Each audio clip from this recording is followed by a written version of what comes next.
I call this meeting to order. Welcome to meeting number 110 of the House of Commons Standing Committee on Natural Resources, pursuant to Standing Order 1082 and the motion adopted by the committee on Thursday, June the 6th, 2024. The committee is resuming its study of the Trans Mountain Pipeline expansion. Today's meeting is taking place in a hybrid format. I would like to remind participants of the following points. Please wait until I recognize you by name before speaking. All comments should be addressed through the chair. Members, please raise your hand if you wish to speak, whether participating in person or via Zoom.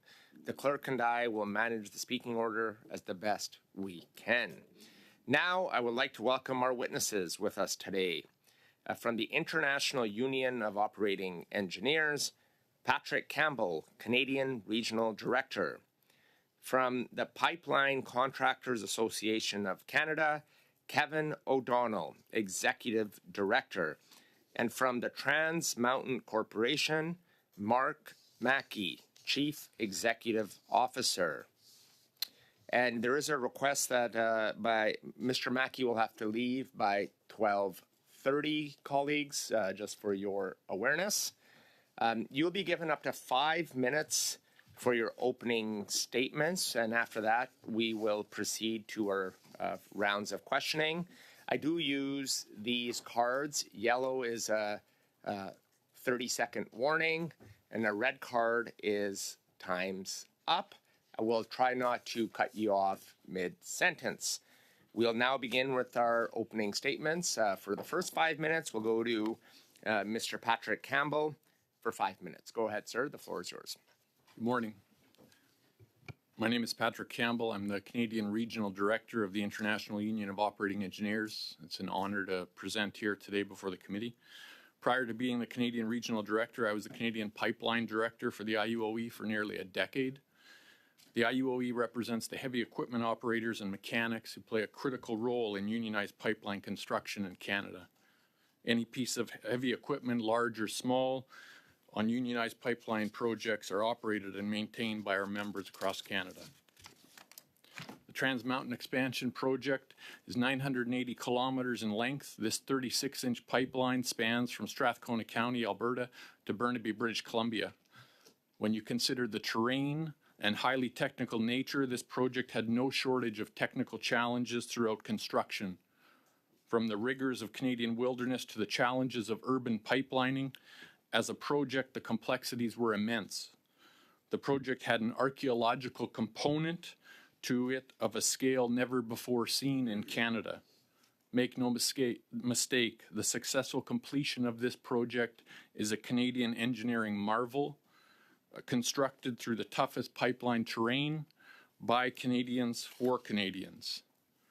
Now place on top of these technical challenges the impacts of events beyond the control of project management.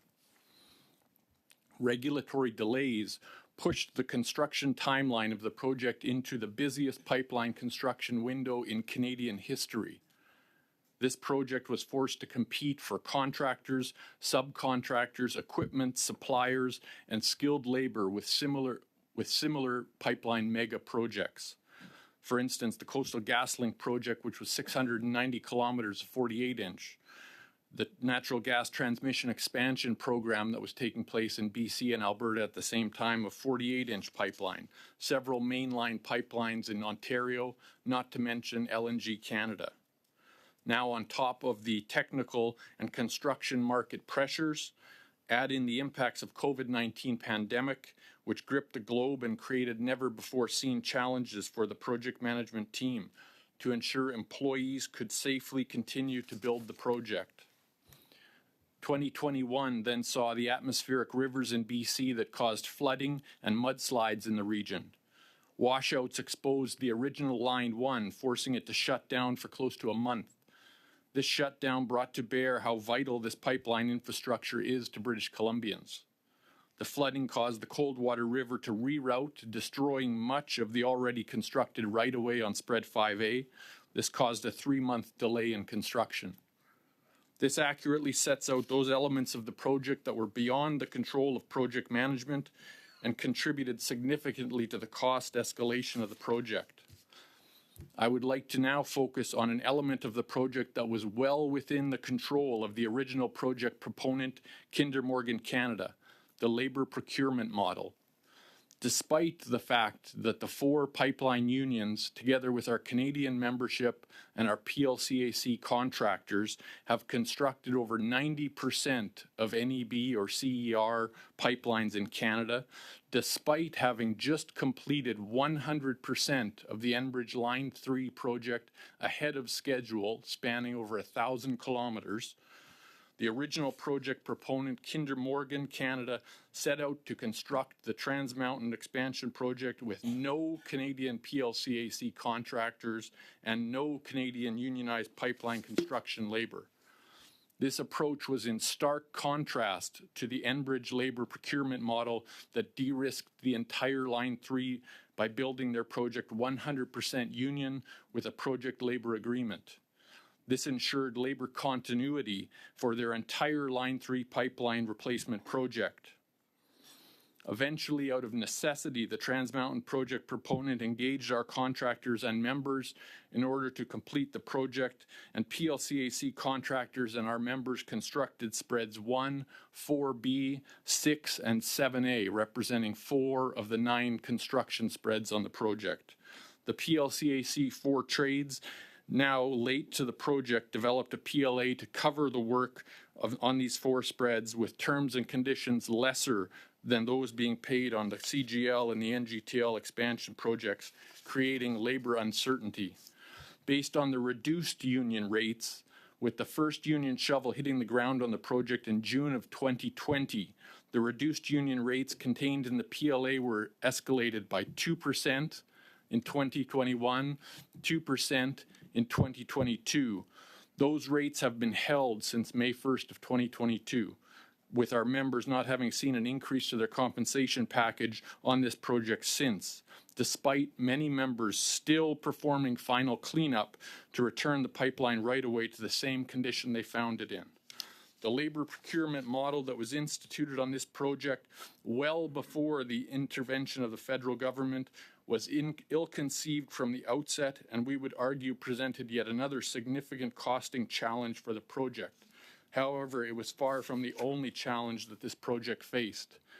Despite all of these significant challenges, a world-class piece of pipeline infrastructure has been constructed to the highest standards, allowing Canadian energy to access new markets. I am happy to answer any questions you may have regarding the unionized labor component of this project. Thank you for your opening statement. I will now go to Kevin O'Donnell from the Pipeline Contractors Association of Canada. You have 5 minutes. Thank you, Mr. Chair, and good day, committee members. My name is Kevin O'Donnell, and I am the Executive Director of the Pipeline Contractors Association of Canada. I have the honor of serving tens of thousands of Canadian unionized pipeline workers, as well as the innovative Canadian pipeline construction companies that build our future. Despite what has often been a convenient way to unjustly attack one of our most important national assets and the workers therein, I am attending today as a champion of Canada's energy workers and our constructors. I sit before you today as a proud pipeline professional for over 30 years. I'm proud of Canada's energy workers, proud of their ingenuity, determination, and expertise, who, in every working day, battle the elements, often for prolonged periods of time, away from friends and family. They employ their expertise. They build an energy infrastructure that powers our incredible way of life here in Canada. I sit before you today proud of Canada's natural resource sector.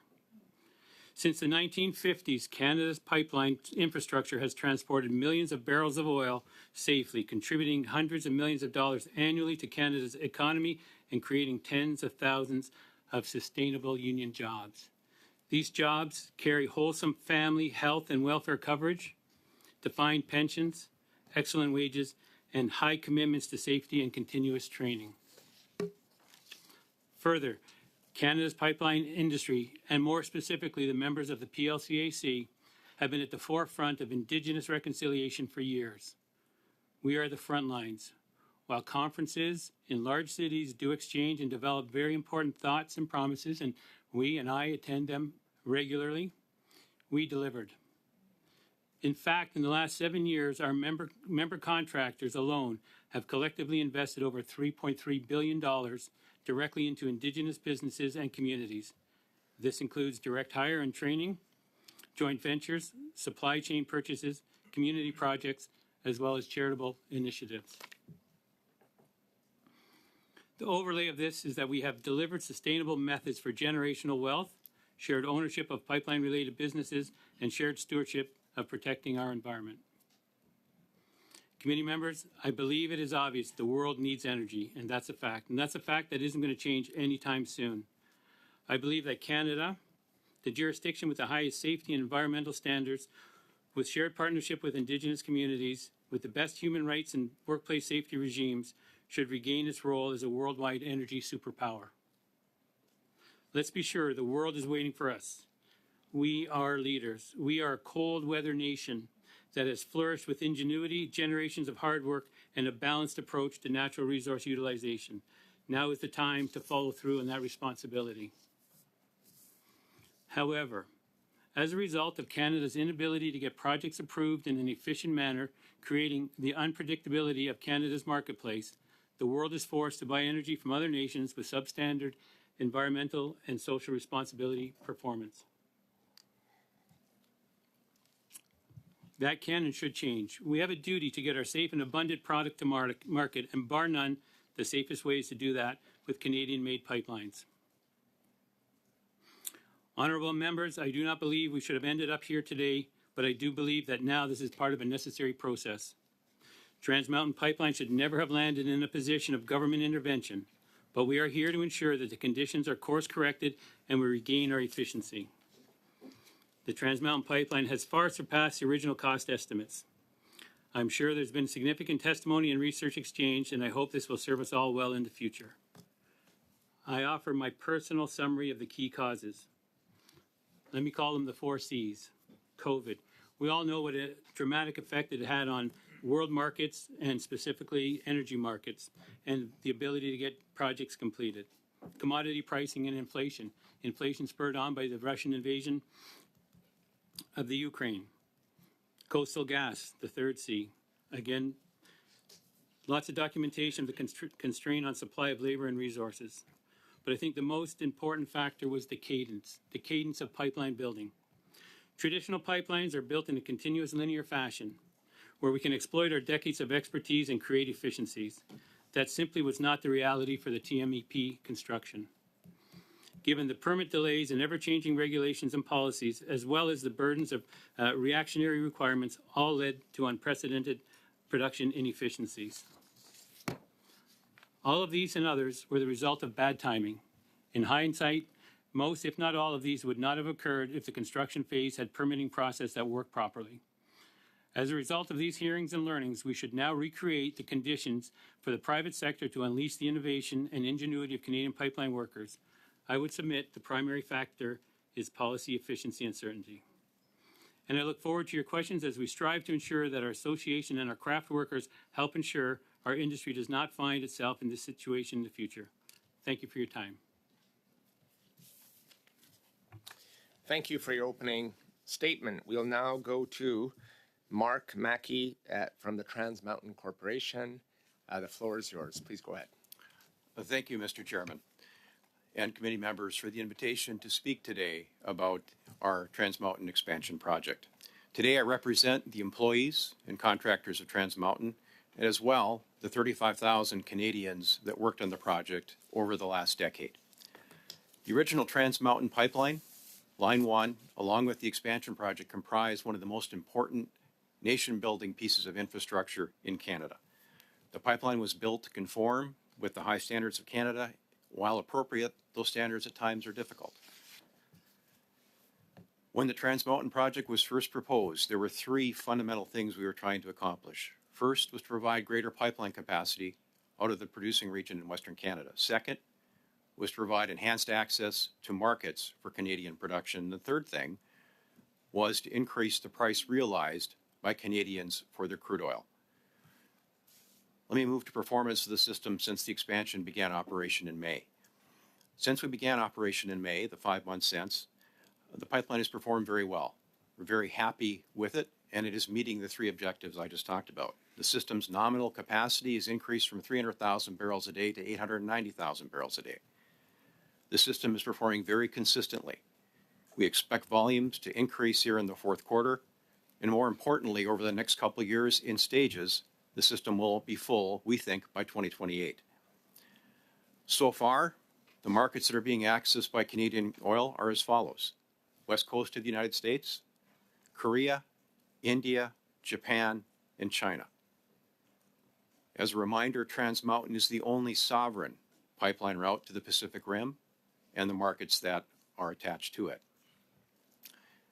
As a reminder as well, 80% of the pipeline's capacity is contracted under long-term contracts, approaching 20 years in most instances by some of the best companies in Canada and other global players. Over my nearly 40-year career in the pipeline space, Canada has sold its oil into the markets at a discount. This has been a substantial transfer of wealth from Canada to other countries, especially the United States. With the startup of the expansion, the discount on Canadian crude oil has improved. When you look at the fourth quarter differential now versus what it has been historically and what it would normally be, it's about $10 a barrel better. That's a substantial increase in wealth for Canada. Greater tax revenue, greater royalties, and it helps all levels of government. I also want to highlight the benefit of Trans Mountain in terms of the construction jobs. My colleagues on either side have talked a little bit about this already. We prioritized hiring Canadian resources wherever possible. 35,000 people worked on this project over its duration. About 10% of those were Indigenous, 3,500 people. Much of the construction work was undertaken by either Indigenous companies or Indigenous partnerships for about 20% of the contract value, or just north of $6 billion. We also took great care with respect to the execution of this project, especially as it relates to Indigenous heritage resources that were encountered during construction. In total, our engagement involved over 140 either nations or Indigenous groups, and we're very proud of that. We facilitated more than $150 million of capital to the Western Canada Marine Response Corporation, hereafter WCMRC, which resulted in 6 new bases being developed, 43 new vessels, new equipment, and more than 100 emergency responders basically being added to WCMRC's resources. What this means is it halved the response time to an incident, and it doubled the resources available to respond to any incident in the harbor. And that benefits every ship that transits, not just oil tankers. So container ships, cargo ships, cruise ships, etc. Switching gears, there have been comments about write-downs and value and toll levels in these hearings. I suspect we'll get into that in Q&A. In my time in the pipeline sector, there's one thing that has really stuck with me, and that is the importance of being both a disciplined buyer and a disciplined seller. When the time is right, Canada can sell, and the outcome that they should expect is recovery of the taxpayers' capital. And that's the only thing the Trans Mountain leadership team is interested in. The taxpayer gets back their value. Briefly, I want to talk about the company's ESG commitments. We are a believer in the net zero target by 2050, and Trans Mountain will work to achieve that outcome. In closing, I want to comment about Trans Mountain again. Trans Mountain increases the access to world markets for responsibly produced Canadian oil at a competitive toll. We do it in a way that puts safety, the environment, and the public at the forefront. This project was worth the cost, and it will continue to demonstrate its benefits to Canadians for decades to come. We appreciate the opportunity to speak to this group today and welcome the questions. Thank you, Mr. Chairman. Thank you for your opening statements. And now we'll begin with our first round of questioning. We'll begin with Mr. Jeremy Patzer for 6 minutes. Mr. Patzer, the floor is yours. Thank you very much, Chair, and thank you very much, witnesses, for coming. Mr. O'Donnell, I just wanted to start with you. And, you mentioned in your opening remarks about the $3.3 billion that have directly contributed to Indigenous businesses and communities. I'm just wondering if you could just spend about 30 seconds expanding on that, maybe about a minute on what those investments mean for communities and what those joint ventures mean, and how you've done that on your own without government intervention as well. So I'll try and be quick, but it is a big story. I'm very proud of the number, and I'm very confident in the number. I was CFO of a pipeline company for many years. I was responsible for 1.0 billion, accounting for 1.0 billion of that. So I'm very confident in that 3.3 billion that we amalgamated from all of our direct regular members. So what does it mean? They're longevity jobs. They're generational jobs. Those are house buying jobs. Those are car and truck buying jobs. Those are joint ventures that have real and sustained livelihood as long as our energy sector continues on the path of stability. Those can be measured very easily in the communities we've gone through, the change in wealth, the change in perception of wealth, and the change in perception of ownership and participation. Thank you for that. And so on the stability bit, you mentioned you had your 4 C's, and one of them was cadence. You talked about changing regulations and permit requirements. I'm just wondering if you could elaborate and expand on the uncertainty that you and your members faced in that regard.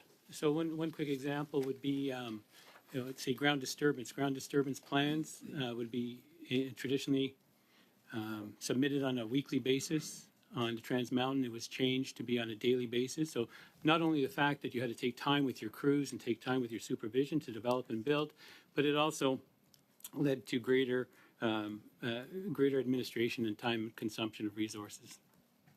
So as a pipeline professional, do you think that was necessary?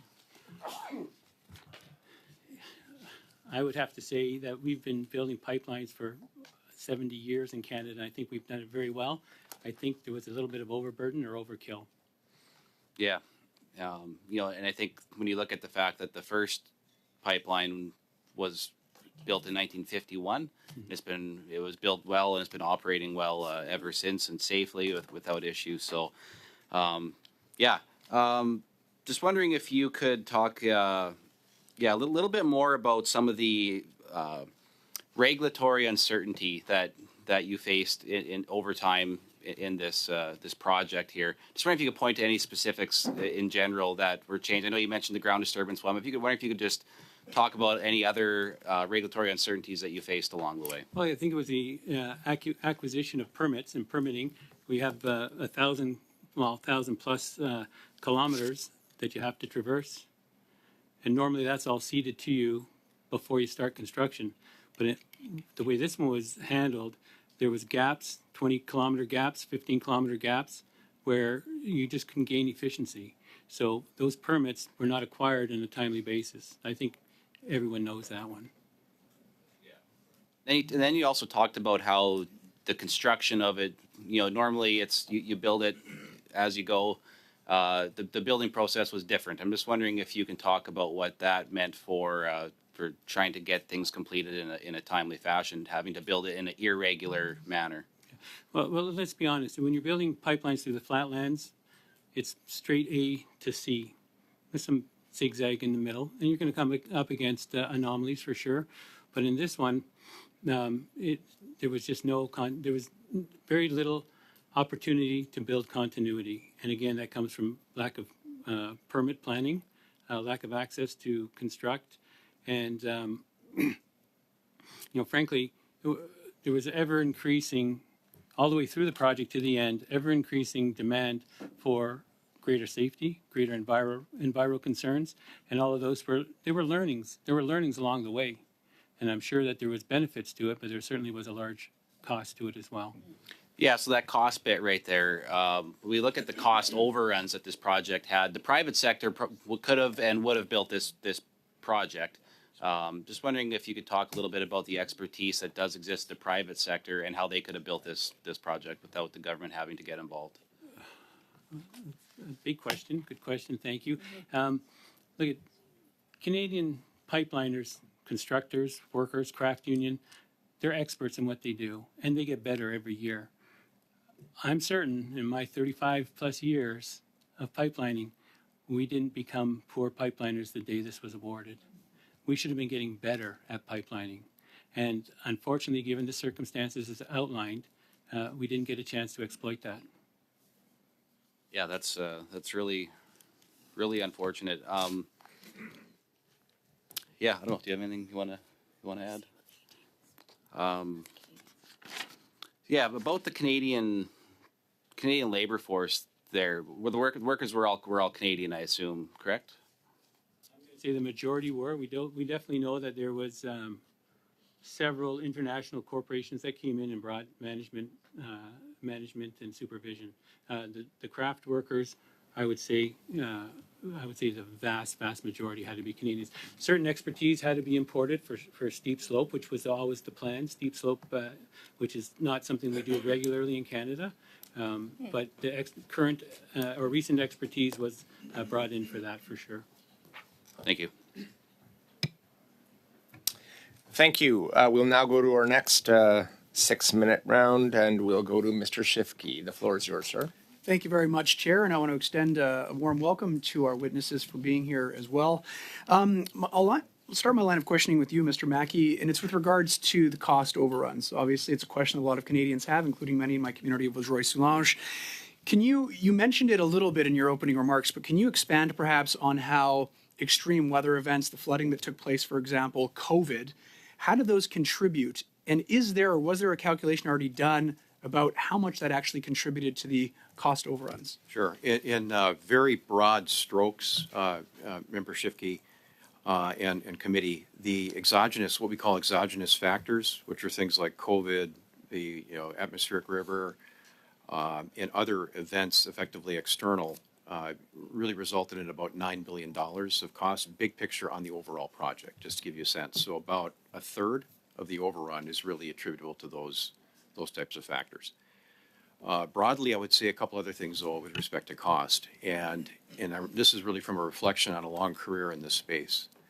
When I look at the original Trans Mountain Pipeline expansion proposal and what it was supposed to cost, and I look at comparable projects that were proposed around the same time, specifically Enbridge's Northern Gateway project, they're in the same time zone for cost. And what you saw over time as the projects were originally conceived until, say, the termination of Northern Gateway, is that the project's costs moved in lockstep.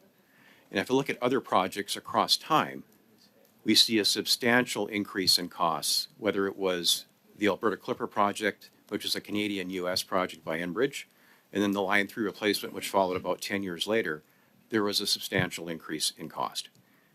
And a lot of it had to do with how things are done now relative to earlier points in time. And this has been commented on by both gentlemen, either in their comments or in Q&A.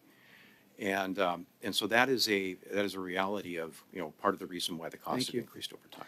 So I guess that's a good segue to you, Mr. Campbell. I very much enjoyed listening to your opening remarks. From a technical aspect, what were some of the challenges that the Canadian workers that worked on this, that you briefly mentioned in your opening remarks, what are some of those technical challenges that allowed for cost overruns, things that costed more just because of the terrain, for example? If you could expand on that. I appreciate the question. Kevin had commented on the segmenting of the work, and one of the things that really needs to be understood is that when you get into urban pipelining, this is not anything like we have in the prairies.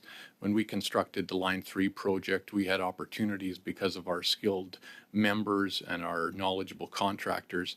We could employ ditching wheels that would, be able to produce in excess of 10 kilometers a ditch a day.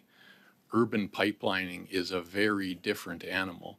And so just with respect to those kind of challenges, it was very, very difficult.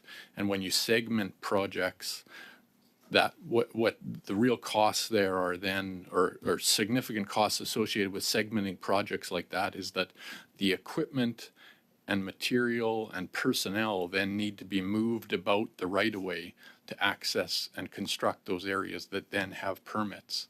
And so that those are, in a traditional pipelining sense, that equipment would be deployed at the laydown yard, that equipment would be engaged on the right-of-way, and that equipment would be able to execute their portion of the project right to conclusion.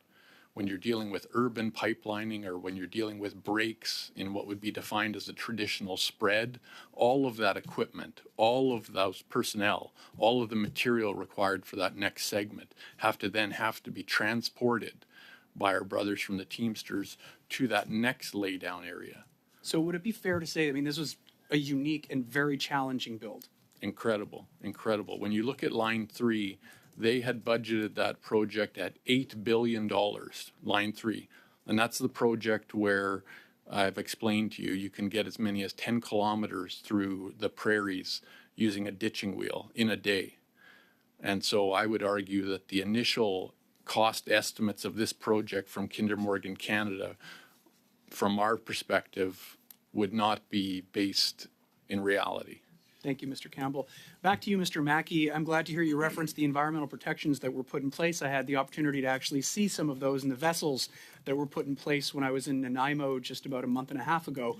Can you expand on that? This is important for me as somebody who cares very deeply about the environment, as well as my constituents in Vaudreuil-Soulanges. What else was put in place to ensure that the environment was protected should anything come about? If you could expand on that, please. Sure. Thank you for the question. Good question.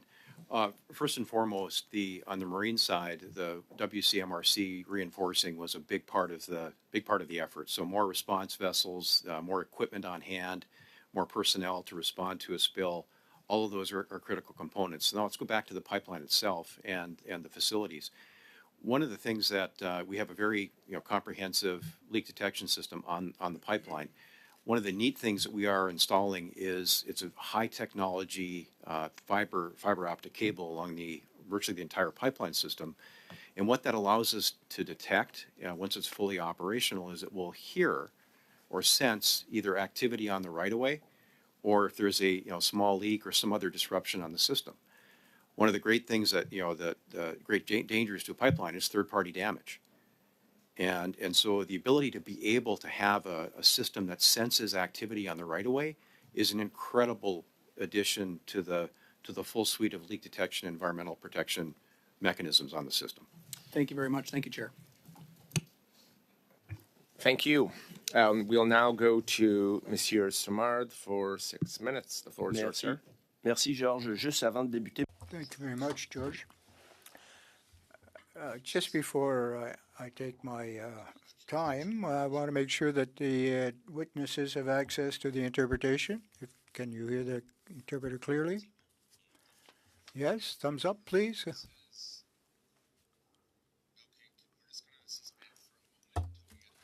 Sort it out. We're suspended. J'ai l'habitude.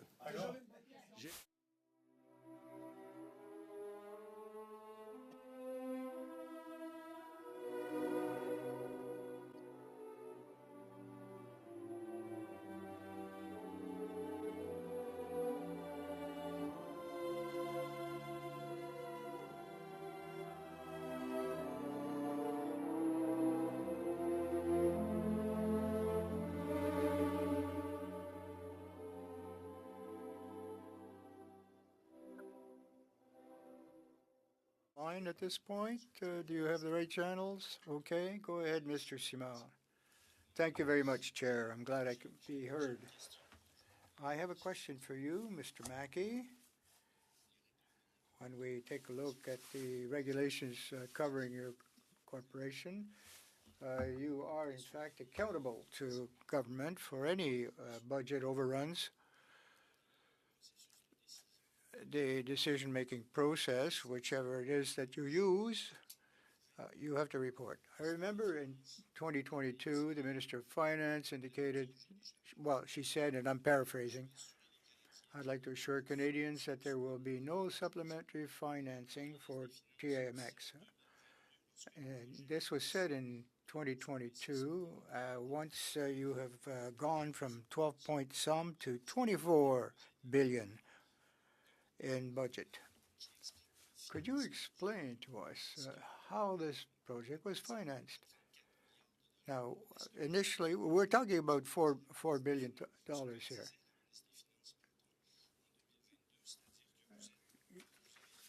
you were obliged to go to the public financial markets and institutions in order to finance your.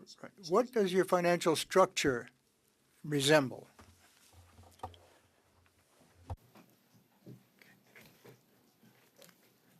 Thank you, Mr. Chairman, and thank you, Member Samard, for the question. As I understand the question in the translation, basically you're asking about the structure that's used to finance and comments made by Minister Freeland back in 2022. I would say anything related to Minister Freeland's comments, I would probably direct back to her. But going to the financial structure and so forth, the way that company was financed originally was an acquisition by the government from Kinder Morgan. That acquisition was done through effectively Canadian Development Investment Corporation, CDEV, as the purchaser, and then funding was provided through CDEV and through an intermediary company into Trans Mountain to pay for the expansion project. The initial way that was set up was either a loan into either Trans Mountain or equity into Trans Mountain. So I'm going to speak at the Trans Mountain level. So what we see down below. So equity and debt is provided. When the minister changed the financing model in 2022, the project had advanced far enough. The conclusion of the owner was we could obtain financing from the public sector. And so since that time, what the company has done is through a consortium of the big Canadian banks, plus one of the U.S. investment banks, we have financed effectively the remaining construction on debt. And so that is how the project has been financed. So big picture in terms of numbers. Pardon, désolé, j'ai pas beaucoup de temps. I'm sorry I don't have very much time, but so I'll ask you two simple questions. Can you table for the committee a document or an explanation, description of the structuring of that project? Personally, I'd like to know if there's any financing through banking institutions. They have the borrowings, these loans have to be guaranteed. Are they guaranteed by the government? Most banks in Canada are. When the project was at $21.8 billion, that it was no longer viable. But nonetheless, you were going to take the profits of the project and reinvest. Well, you have to wait. It's not over. So we're told that it's not a viable project. It's a large overrun. And you borrowed heavily from the banks, perhaps, and they want to be reimbursed eventually. How do you reimburse such a debt? Who assumes the debt? Is it the government? And I'd like to have an overview, the overview of the public funding that been granted to Trans Mountain. If the PM was, if the finance minister said that we're changing the structure and there will be no more supplementary financing, you have to get the money from somewhere. So can you provide that information to the committee? To repeat back the question. Basically, the question at the core is, there's comments about, the project not being viable or the company not being viable. I would first off just simple, I don't agree with that at all. Where you can get more transparency though, and it is a bit to wade through, but the corporate plans of both Trans Mountain and its owner CDEV, which are filed with Treasury Board, those have all kinds of transparency about the financing and so forth associated with the company and with the third-party banks. There is a guarantee in place by Canada of the borrowings, and that is also well documented inside the corporate plans. Right now, with the company now in operation and basically proving itself every day, there's lots of avenues available to Trans Mountain to finance the company in a permanent fashion for the long term. And so that will be worked on together with colleagues inside the Department of Finance to find the best optimal solution for Canada. As I mentioned in my comments, one of the things that we're very focused on at the company is making sure Canada gets back all its capital. Fundamental job one, after running the pipeline right and safe, is making sure the taxpayer is kept whole. Full stop. That's what we're focused on. Merci. Et j'aimerais tout de même juste que vous... Thank you. And perhaps you might commit yourself to the committee to provide these documents to that financial structure. Please. Thank you. We'll now go to Mr. Angus for 6 minutes. Thank you, gentlemen, for your participation. I think one of the big questions that I hear from people all the time is this $34 billion in taxpayers' money that was spent to build this. And it is being interpreted as a subsidy. Simon Fraser University recent study says the cost of building this is hitting between $581 and $1,248 per household for every Canadian family. So, Mr. Mackey, you said that your priority is that we all get our capital back. How do we get that money back and when? Very good question. Thank you, Mr. Angus, for that. First and foremost, I do the math on that, the 580, the 1250. What it basically is an assessment by Simon Fraser University looking at what they think the subsidy in the capital cost is and then dividing it by number of households in Canada, and there's a range of outcomes. And so, math is transparent. With respect to getting back the full capital, I said in my comments, and this is really what the government needs to be here, is a disciplined seller. Full stop. And a disciplined seller does the following things. You do not act in a hurry. You take your time. There are a number of uncertainties around the business that we need to clarify for the capital markets. For example, there's a rate case ongoing. That has to be behind us. There is the concept of Indigenous equity participation or economic participation in Trans Mountain. For a buyer, that'll be important to understand how that works. Sorry. Would you say then, I don't have a short period of time, so would a disciplined seller sell it for the full cost of $34 billion, or are we going to give it as a subsidy to a buyer? A disciplined seller, by definition, in my book, member Angus, a disciplined seller gets back their full value. That's what I wanted to hear. I'm asking that because the question of these interim toll rates, which is less than half of the cost, again, that strikes people as a serious subsidy. So if this is so profitable and we're supposed to be getting our money back, why are we giving, $12, $13 a barrel loss on every barrel shipped in order to get customers? There is a long-term arrangement in place with the customer community that governs effectively the tolling of the expansion project and the company.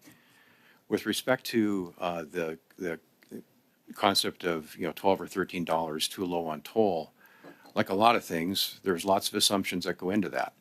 One of the big ones will be, what's the horizon for the pipeline? How long is it going to be around?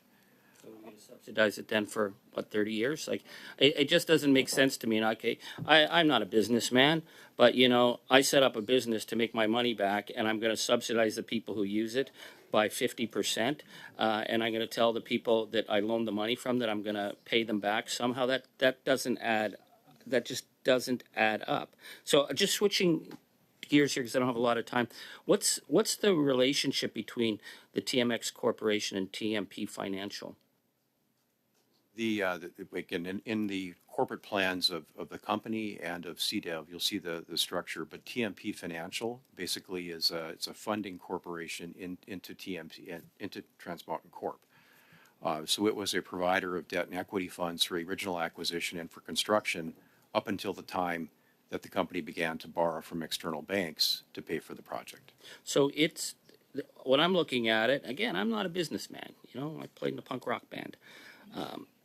But I got to ask myself here, you've got a company that's set up that exists to hold debt with no employees. That looks to me like a shell company. And I'm thinking, now, Krista Friedland, she's a lot smarter than me. Why would she set up a shell company? Well, a shell company's not all that difficult to set up if you're going to keep all the debt off your book. So then you could come to us at a future meeting and say, I'm guaranteed we're gonna get all our money back. Is it possible that TMP Financial set up to hold the debt and the government can wipe the debt, and then you can continue to give the oil companies $11 to $13 a barrel subsidy because they're not having to pay the full cost back?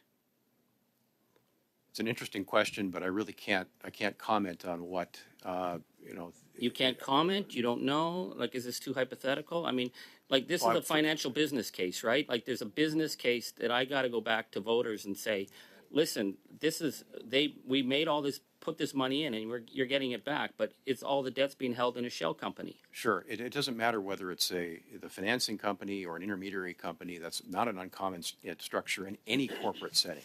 There's nothing unusual about that. What you have to look at, Mr. Angus, very simple, is look at the balance sheet of Trans Mountain, and there's capital that's supporting the asset side. There's $35 billion in assets, big round numbers.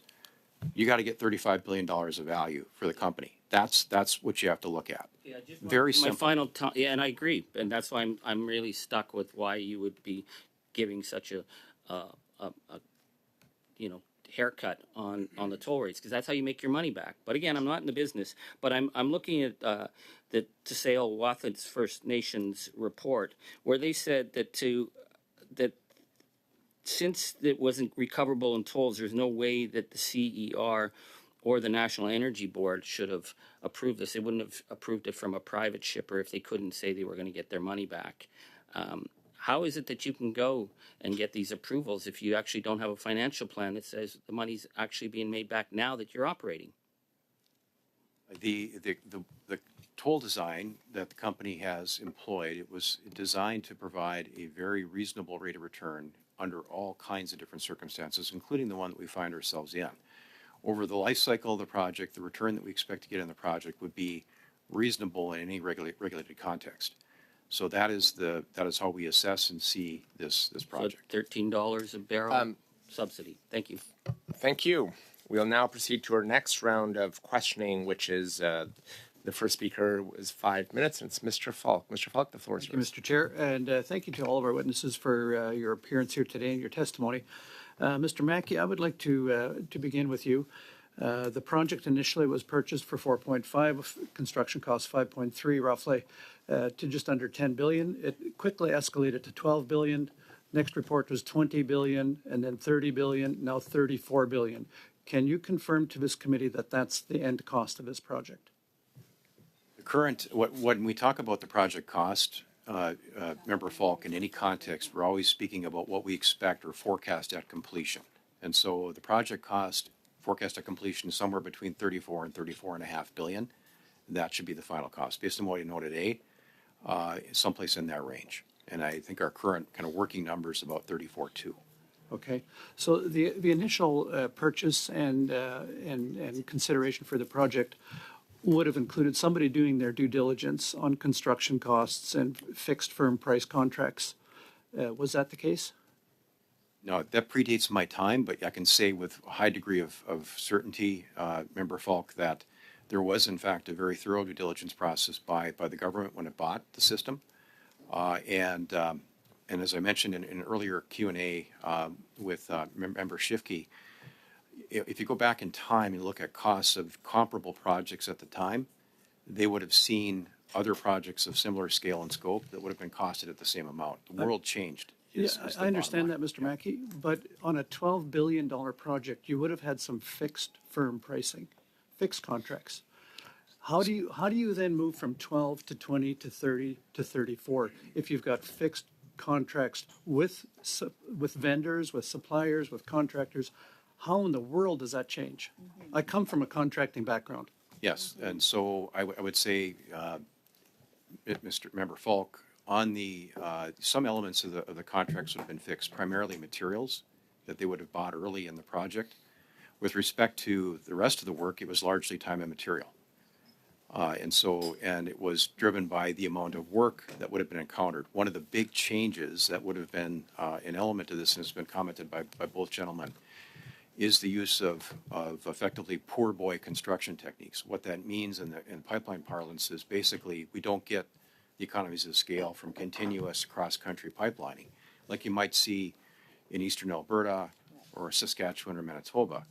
Instead, it was having to build, pick up, move, build, go back, fill in, pick up, move. As so Mr. Campbell indicated realized. in his testimony as well.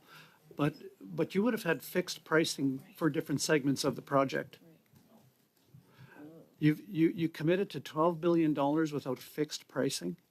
There was no Who way, ma- there was who no would have ma- contractor who would have done fixed pricing. That was Kinder's experience at the time. They were working on the project, and the government, as the government stepped in. There was very little fixed price contracts on this. It was time and material. That was how most of it was done. Wow. That's interesting. I want to follow up a little bit on what Mr. Angus was asking about the financing there. My understanding is there's roughly 13 or 14 billion dollars financed directly by the government of Canada. Forgive me with my numbers; they could be a little off. And 17 billion dollars with traditional financing through banks. Would that bank financing been available without the government of Canada co-signing the loan? It would have been available probably at a much higher cost than what it was available with a government guarantee. And what is the cost of that financing? It varies. It's basically typically tied to interest rates, which you might see in the markets. I think the last borrowings we did were in the neighborhood of 5.5%, 5.75%, something in that range. So it changes every time we do a draw. Okay. And with the government of Canada, what kind of rate of return is the government of Canada getting? What kind of rate of return is? Please clarify that question a little bit. The government of Canada has borrowed TMP money, which finances TMX. What is the government of Canada's return on their investment? That'll play out, Mr. Falk, when the asset is disposed of in the end.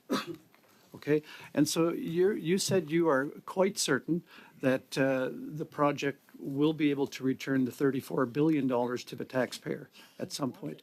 What kind of toll is going to be required in order for that to actually come to fruition? Sure. First off, as I've mentioned in my comments and in Q&A, it's important that the owner be a disciplined seller. If they want to get their money back, they've got to be a disciplined seller. That also means that you're going to walk away from the table if you get an offer from somebody who you don't agree with it. And with respect to the tolling level, we are in the process now of defending our tolls in front of the CER, and the customers are taking issue with that. And others are saying the tolls are too low that we filed for and are taking issue with that level. So the CR is going to have to sort all this out. But basically, we think what we have filed for, in fact, should be about 50 cents a barrel higher because of some elements of costs that have moved since we filed our tolls in the middle of 2023. We think we're in the right, so we have to hold those tolls. So thank you. $34 billion? Thank you, Mr. Falk. I gave you a little bit extra time because Mr. Mackey was wrapping up his answer, but you'll have another opportunity, I think, moving forward to follow up on that. We'll now go to Mr. Jawari for 5 minutes. Mr. Jawari, the floor is yours. Thank you, Mr. Chair, and welcome to our witnesses. Thank you for your testimony, and I can see how proud you are of the work that your members have done on making sure that, as you called it, a piece of marble has been developed, and I can see that pride in your faces, and I'm sure. Please convey that to your members as well, and thank you for making this project happen, given all the challenges. Really, over the last number of meetings, we've kind of established, at least in my point of view, that there was a business case from a benefit. Whether it was downstream of the economy, I was very happy to hear now the margin is $10, and I recall that $9 was $258 billion, and if you divide that by the number of households and the benefit that's coming in, and I'm not going to go there, but there's a lot of benefit. Now, my line of questioning is going to be focusing on now around really the key drivers. So we've talked about how numbers has increased. Okay, we can talk about the fact that whether the original number was properly done, but properly estimated or not. But what were the key drivers, and what are some of the key challenges? I think Mr. Campbell pointed to at least 5 of those challenges, and what were the impact on the timeline and cost? I know, I believe Mr. Mackey talked about $9 billion account for a third of these overrun. That's not our control. But now that all the numbers are down or over, are out by virtue, if this thing was estimated at, let's say, $12 billion finally, and now at $34 billion. So we are accounting for about $22 billion overrun. and what were the key drivers, and how you break those overruns by each one of those. Whoever wants to start, who's feel more comfortable, go ahead. You got 3 minutes. Maybe I'll take that one if we get the mic. Thank you so much. We look at it really as to 5 buckets. There's similar evidence that's included in our CER testimony by the company, which is focusing on uncapped costs. In other words, costs that we pass through to the shippers. But when you look at the whole project, the same categories basically apply. So I'm going to go through these five quickly.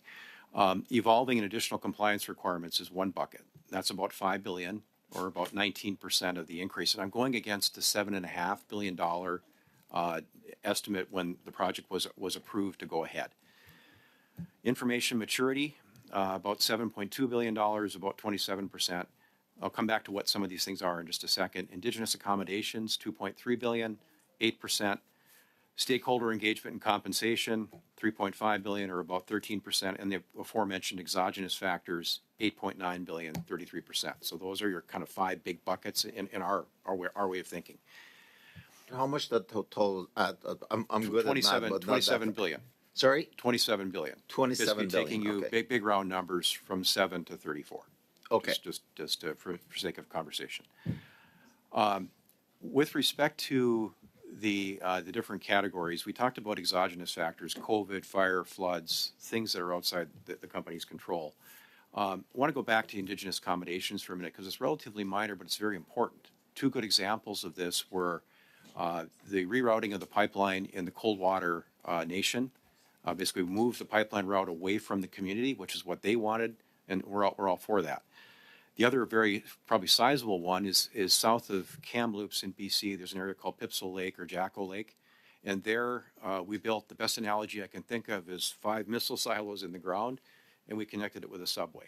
And so it was a very big undertaking in order to avoid disturbing as much as possible the surface, which was incredibly important to the nation that was there.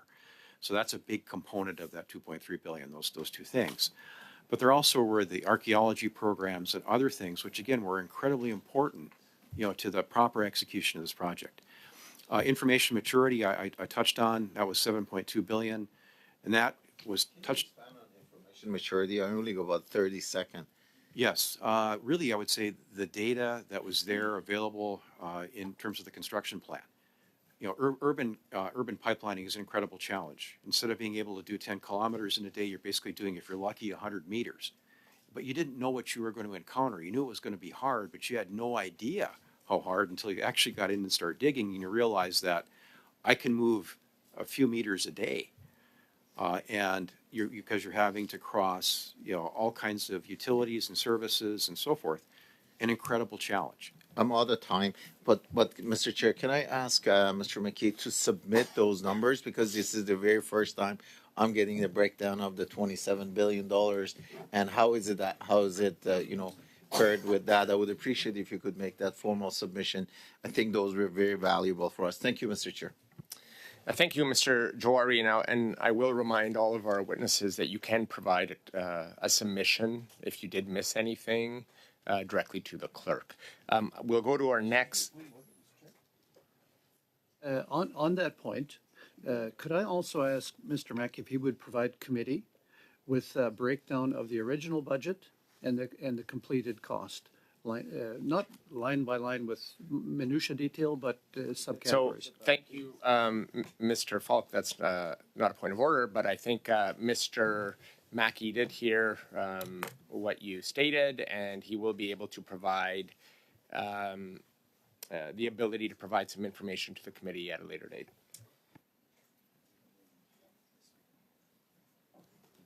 He has a point of clarification. Sorry, do you have a point of clarification, Mr. Mackey? Yes, thank you, Mr. Chairman. I just want to be clear with Mr. Falk. The project's still under construction. We're doing the remediation work, so it's not done yet. So what you're going to get will be a forecast. Just please understand that. It's not perfect. It'll be a forecast. Okay. Thank you for providing that clarity. Now we'll go back to our order, and we'll go back to Monsieur Simard for 2.5 minutes. Bon, je vous laisse. Vous m'entendez bien? I hope I'm still being heard clearly. Mr. Mackey, got the PBO's report on the pipeline situation, and in your position, I suppose you've taken a look also at the PBO's report from 1922. Early next month, I believe that his term comes to an end next month. We don't know who's going to be there next, but in that other report, it was stated that it was Trans Mountain had a net loss to Canada and would not be profitable. When this was published, the budget had extended to 24 billion on the assumption that the project will be in effect in 2023. So I don't think that the report and the next phase will be any more promising. So on what do you base a statement that you've made that it would be operable, profitable? You must have some calculations that you've made, some projections and forecasts. So how can we get to such different conclusions? I trust the Parliamentary Budget Officer and his report. I'd like to know how you can come with the PBO's report at 24 billion. It was not profitable. It was a loss to Canada. And now you're telling us at $34 billion it will be profitable. I'd like to understand your vision on that.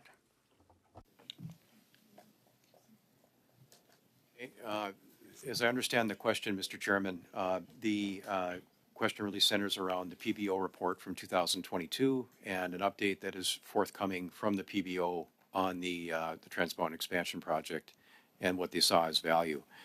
And how would that have changed since the last study was done?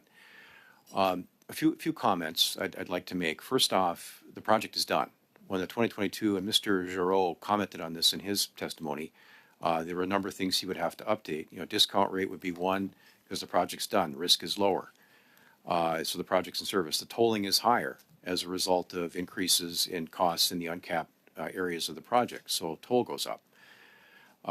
We'll have greater clarity on cost for sure. Interest rates will have an effect on what the discount rate is and how someone may look at it. But bottom line, I don't know what his study will say. But now let's go to my conviction about we have to be disciplined sellers. I think if we're disciplined sellers, Member Simard, we can get our capital back. If we're not disciplined sellers, then the other outcome is more probable. And so we have to be a disciplined seller. That means if we're not happy with value, you walk away. Merci. And that is going to be an important concept here. In the meantime, while the owner has the asset, and in the rate cases getting behind us, and Indigenous economic participation becomes a reality. Merci, Monsieur Mackey. Thank you, Mr. Mackey. Thank you very much. If we're a disciplined seller, of course, but from the point of view, we can be a disciplined seller, but as to the management of the project, we're perhaps not disciplined to go from 24 to 34 billion for a fossil fuel project. The media are quite interested in that issue, and perhaps in 10 years it might prove to be one of the worst fiascos of the Canadian government. But that's one point of view. I'd like to know if the project is profitable. Eventually there will be individuals that might want to acquire that. Are any discussions underway to find an eventual potential buyer? Whether it's sold by the Canadian government. Has anybody shown any interest in buying the property? Many good points and questions. I'm not sure I can fit it all in, so I'm going to do my best, Member Simard.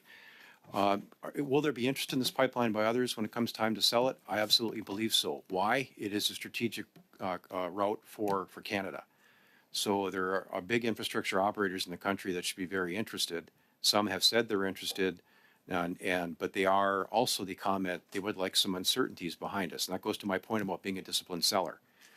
If you want to put them in a position where you get the most money out of them, you get rid of uncertainties. And so that's fundamental number one. And I will come back to that again and again. We have to be a disciplined seller in order to get the money back.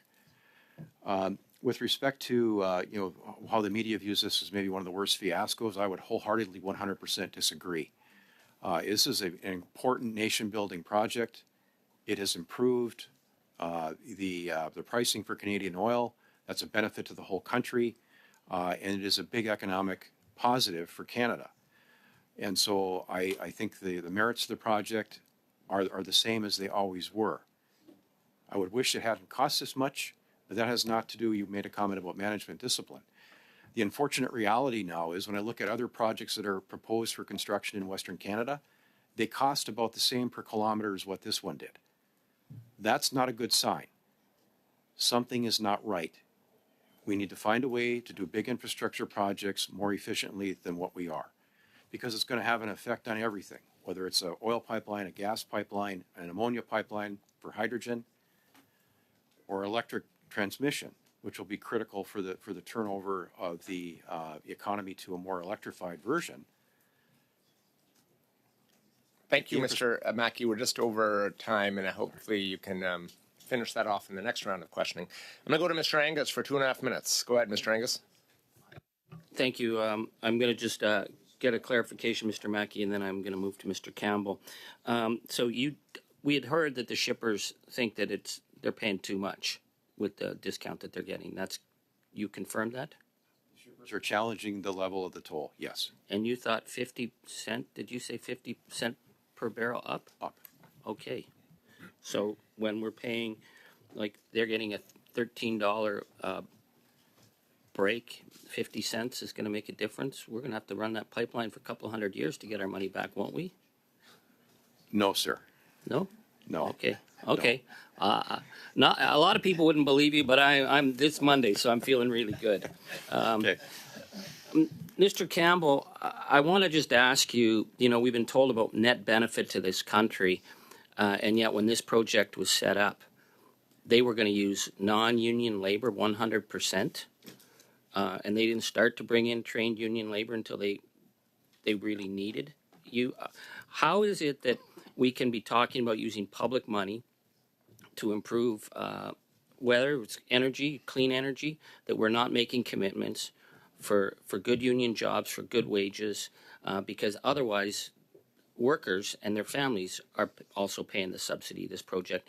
What do you consider has to be done in terms of policy so that we make sure that when we put these major projects together, we're setting a proper rate and we're making sure that the trained workers who have the skills coming out of the union houses are able to get those jobs?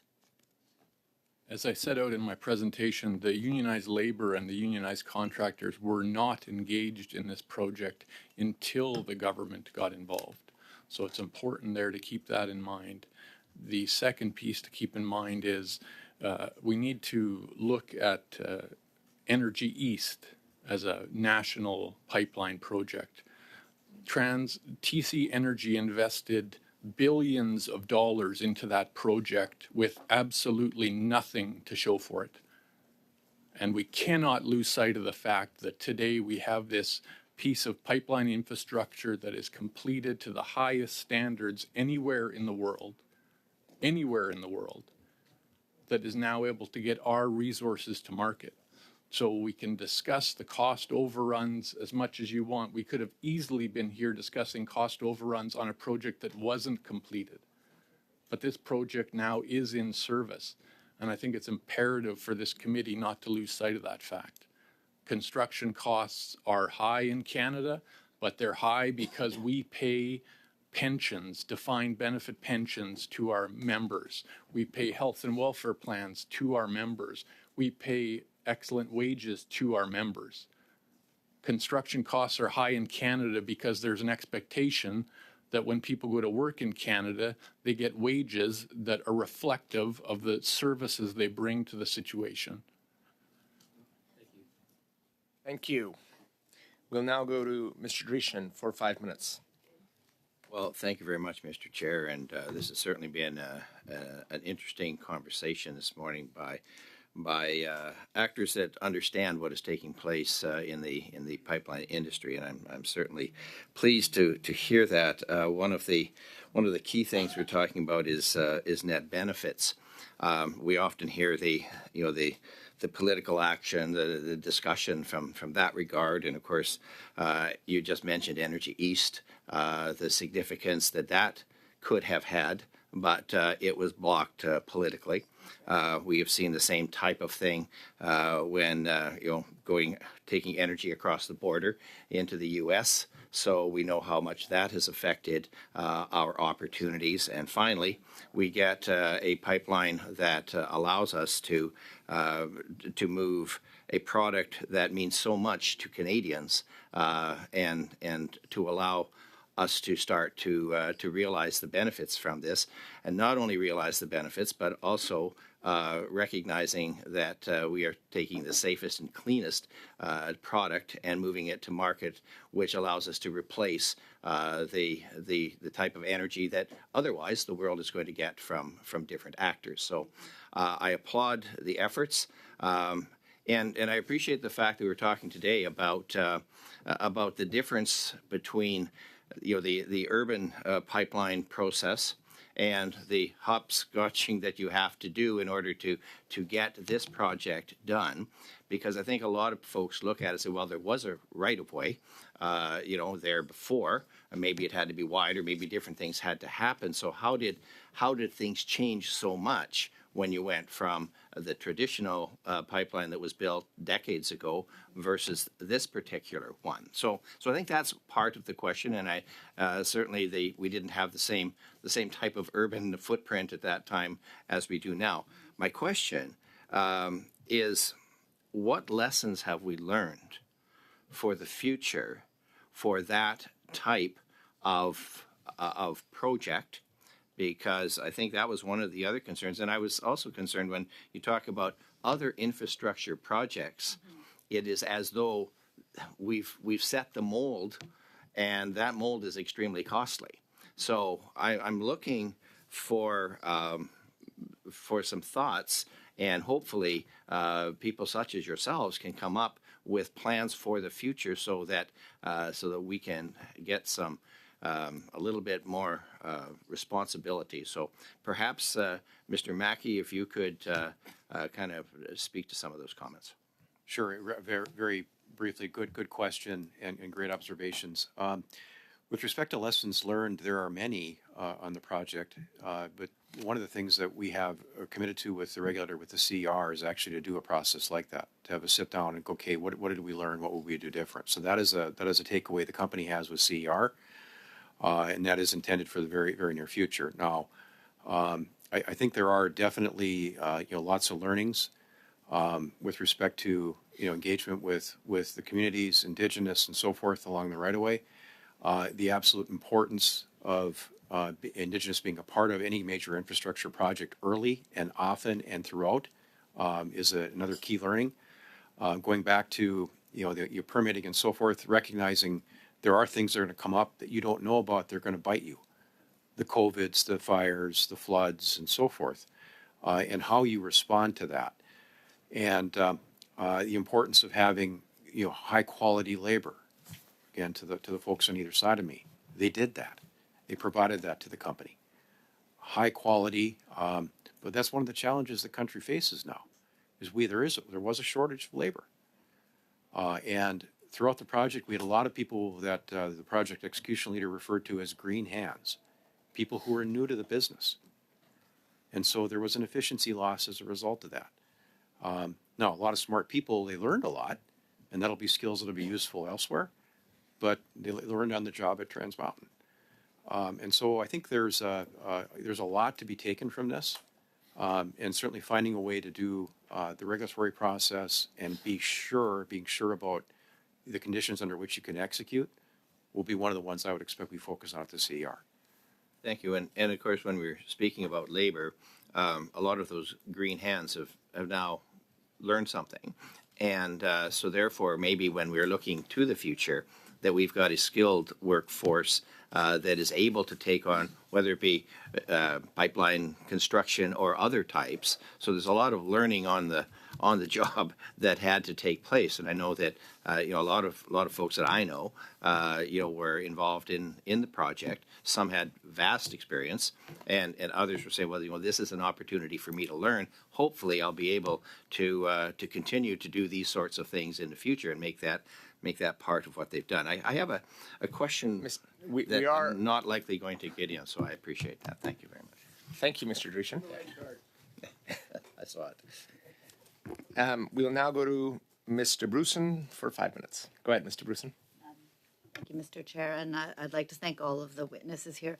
I just wanted to make sure, Mr. Mackey, I felt like you were just trying to finish a thought, particularly when you were responding to Mrs. Simal's question about finding ways to do big projects in a more efficient way. So maybe just if you have 1 minute that you want to say something about that. Yes, thank you. Thank you for the question.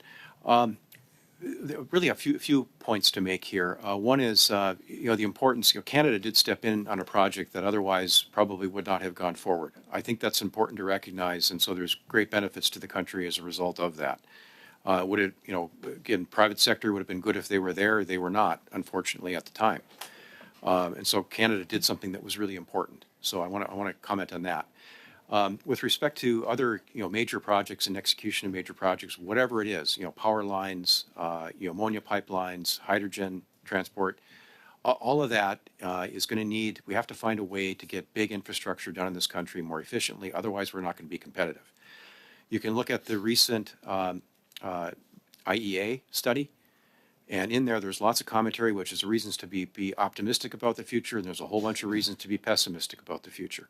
And one of them is, where, the concentration of rare earths, the production for the technologies for the transition, they're not here in Canada or North America at all. And we have a lot of work to do there to support big infrastructure development, especially on the power side. So hopefully that catches the spirit of your question. No, I appreciate that. Thank you. Mr. Campbell, just to clarify too, because I was really interested in the part that you were talking about the benefits that go to unionized workers and the fact that once the government was involved in this project, that's when unions got involved. Are you aware of what would have been the benefits that would have been available to people on the prior plan? Like, what's the difference in the quality of life for workers, the unionized workers who were brought in once the government got involved? With respect to the compensation packages Yeah. for the other contractors, I'm not aware of what those specifics are. My Okay. understanding is that the, retirement benefits under those arrangements are an RRSP style versus a defined benefit style. It's, I think a big element to ours is the investments that come through our collective agreements into training. These are not publicly funded training institutes. These are member-paid training institutes that then owner clients can access to engage early with Indigenous communities to ensure that community members are provided with meaningful training so that they succeed on the project. But I'm quite certain those elements are not in those other contractor spaces. Perfect. Thank you so much. So I thank all the witnesses for their attendance today. And previously, in a previous meeting, I had moved a motion that we had to adjourn about orphan wells. And so I am going to be moving this motion once again. And I will add at the preface before I mention the motion that I'll also be asking that we dismiss the witnesses. So my motion will be that there are 1,600 abandoned and orphaned oil wells in Alberta. Point of order, Chair. Including farmland, waterways, and air. Yes, we have a, Mr. Bruson, we have a point of order. I'll ask you to hold for a second. I'm going to go to Mr. Patzer on a point of order? Yeah, so Chair, the previous meeting where she brought this up, you'd actually adjourned the meeting while debate was ongoing. So therefore, I do believe Mr. Bruson would need unanimous consent in order to bring the same motion back to life within this meeting. And I'll just save you the bother that unanimous consent will not be granted. Thank you for your point of order. I'm going to go to a point of order from Mr. Angus. Mr. Angus? Thank you. Mr. Patzer, I think, is fundamentally wrong on this because it's actually she has the floor, so she can move a motion. What I would ask is if, out of respect to our witnesses who've given us excellent testimony, that we allow them to leave so that we can get out our hammers and bats and jump all over each other. Yeah.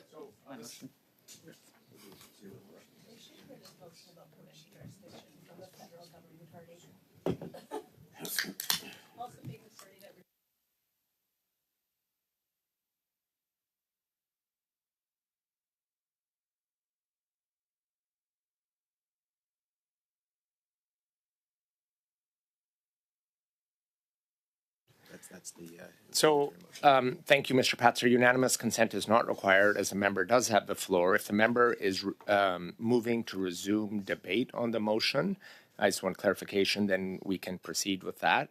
And Mr. Bruson does have the floor. But before you go, if you are going to do that and are going to continue on with resuming debate on the motion, I would ask that, I know Mr. Mackey had to leave at 12:30, that we also release the witnesses as per Mr. Angus, and I see Mr. Sumards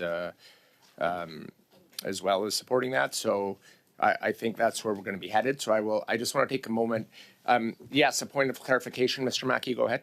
Yeah, it really is just people I always tell folks, and I learned this early in career, I always felt I left the field a lot smarter than when I went out there to actually see what people do day to day. And, I know there's lots of difference of opinion at the table here about the importance of Trans Mountain or whether the pipeline should ever have been built or not. But I think everyone who's here, especially given what the mission of the committee is, would benefit from a visit. And we are absolutely open to, we did a tour for the city of Burnaby not long ago. We'd be happy to have people from the committee, a few groups, however it works, out to see the western side of the system or Edmonton or whatever makes sense. Thank you, Mr. Mackey, for offering that, and I'll take you up on that at some point in the future, and I'm sure others will as well. I want to thank the witnesses for joining us today. I will remind you, you can submit a brief if there's anything you missed or anything you want to add directly to the clerk. I will suspend for just a couple of minutes just so we can release the witnesses, and then we will continue on with Mr. Bruson. We are suspended.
Bruson, you do have the floor, and I'm going to go back to you. Your mic was off. Go ahead. I'm moving to resume debate on my motion. Okay. That is a dilatory motion, so we will have to proceed directly to a vote, resume debate on your motion. I will ask the clerk to call the roll. So the question is to resume debate on the adjourned motion of Ms. DeBrusen. So a vote in the affirmative would be to resume debate on the motion. Ms. DeBrusen. Yes. Ms. Shanahan. Yes. Mr. Jahari. Yes. Madame Lapointe. Oui. Mr. Shefki. Oui. Mr. Drishin. No. Mr. Falk. No. Mr. Patzer. No. Ms. Stubbs. No. Monsieur Simard. Oui. Mr. Angus. Yes. That is adopted 7-4. That's adopted, so we will resume debate. I'll go to you, Mr. Bruson, to continue. Thank you, Mr. Chair. And as I mentioned, just to remind everyone exactly what we're debating today, it's a motion that, given that there are 1,600 abandoned and orphaned wells in Alberta, including farmland, waterways, and air, that the number of wells in Alberta are set to increase by an additional 1,800 to 2,000. These additional abandoned wells will cost more than $200 million to clean up. The government of Alberta sent back $137 million because they failed to use the funds provided by the government of Canada to clean up abandoned wells and create jobs in the pandemic.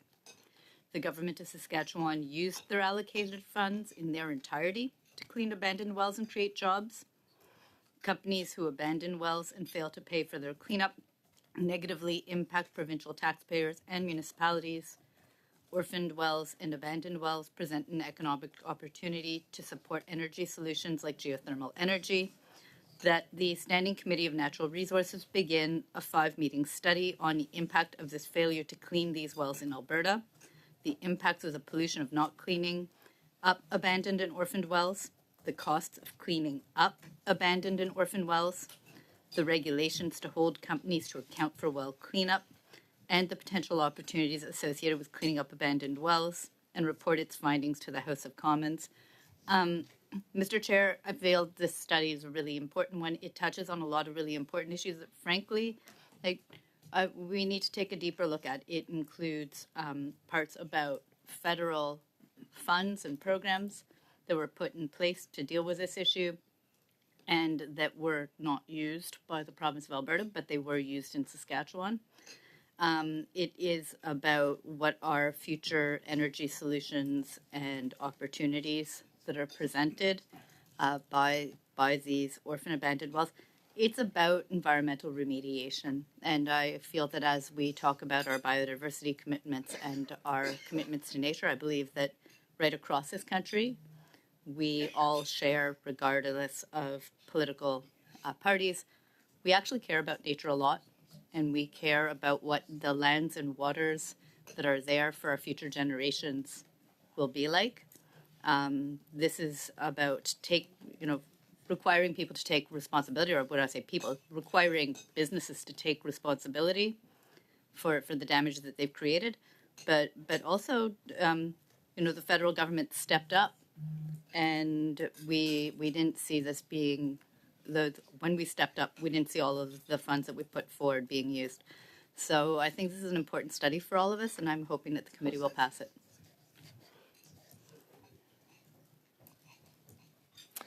Thank you, Mr. Bruson. I'm going to go, so I do have a speaking order established. I'm going to go to Monsieur Simard. Go ahead, Mr. Simard.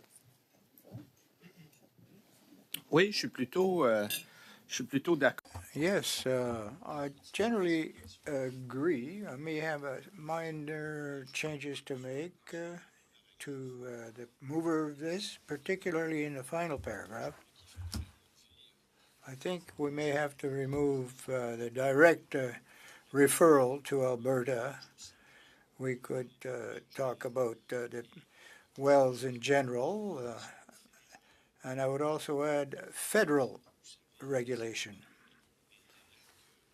You know, I'm always on the defense and trying to protect provincial jurisdiction, particularly when we deal with federal regulations, and perhaps we could extend that.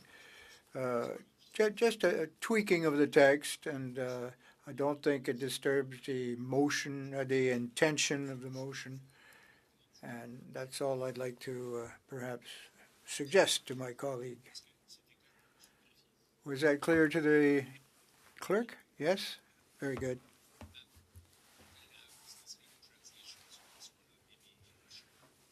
Are you just able to clarify? So it's true, would like to propose an amendment suggesting that we eliminate, so it's not just Alberta, that it's, if that's what you're De proposing. ces puits, on effacerait. Well, in concerns to these, we would erase how many in Alberta, remove Alberta, and federal regulation that would make the enterprises accountable. I imagine we're referring here to federal regulations, and I'd like to make that clear. To distinguish between provincial and federal jurisdictions.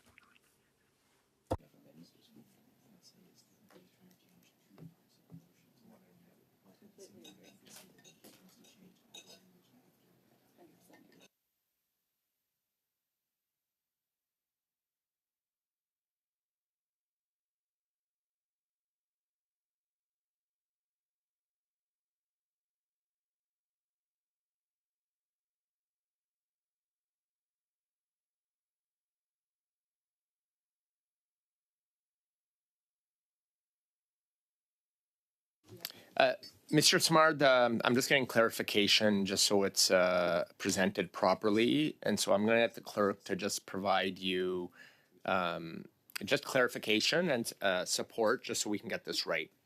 Mr. Clerk? Thank you, Mr. Chair. My only note is that we're trying to amend the text in two places at once here. I think that there's a way to do it. Pardon, Monsieur Simard, je vais dire en français. Mes excuses. I'll read it in English. I said to the chair that we make the two changes to the text with one amendment proposal. What I'd like to say, all the words following these wells, we remove in Alberta. And when we find the word regulations, we would add federal regulations. So one amendment which would modify these wells to indicate the changes that you proposed. That's fine. That's good. Good approach. Okay, so we have a proposed amendment on the floor, and I'm looking for folks. Ms. Shanahan, I've seen your hand up. I know I got you on the main motion as well. Would you like to speak on the amendment as well? Oui, tout à fait. Très intéressant, Monsieur le Président.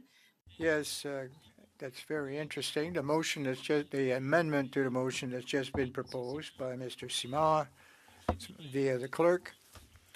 I'd like to clarify it for myself.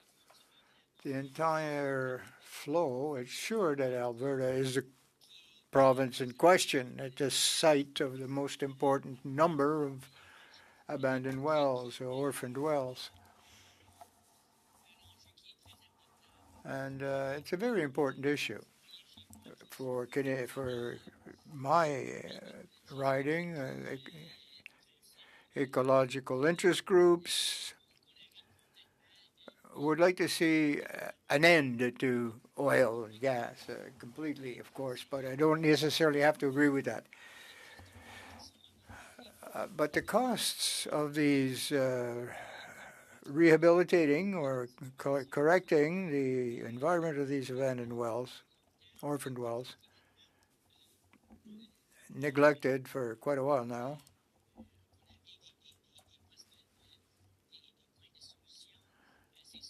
Well, I don't think it's the federal government is responsible for that particularly, but the decision was made that this shouldn't continue. This should be cleaned up. However, I'd like to make sure that we identify who would be most imputable and responsible for the task. In this case, it's Alberta. There are problems perhaps in other provinces on this issue. Well, I don't want to give an example. I might be off the mark, but you know, it's not discussed if the problem exists in certain other provinces, let's say. But here it's obvious that it's Alberta, where the majority of or even drill sites that have been abandoned. There is a provincial responsibility there. But it might be quite complementary to the federal role. But in any case, that was my questioning as to this amendment to the amendment, to the motion, pardon me.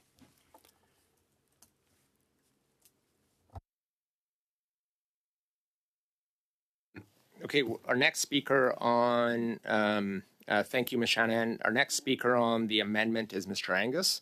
So I'm going to go to Mr. Angus on the amendment.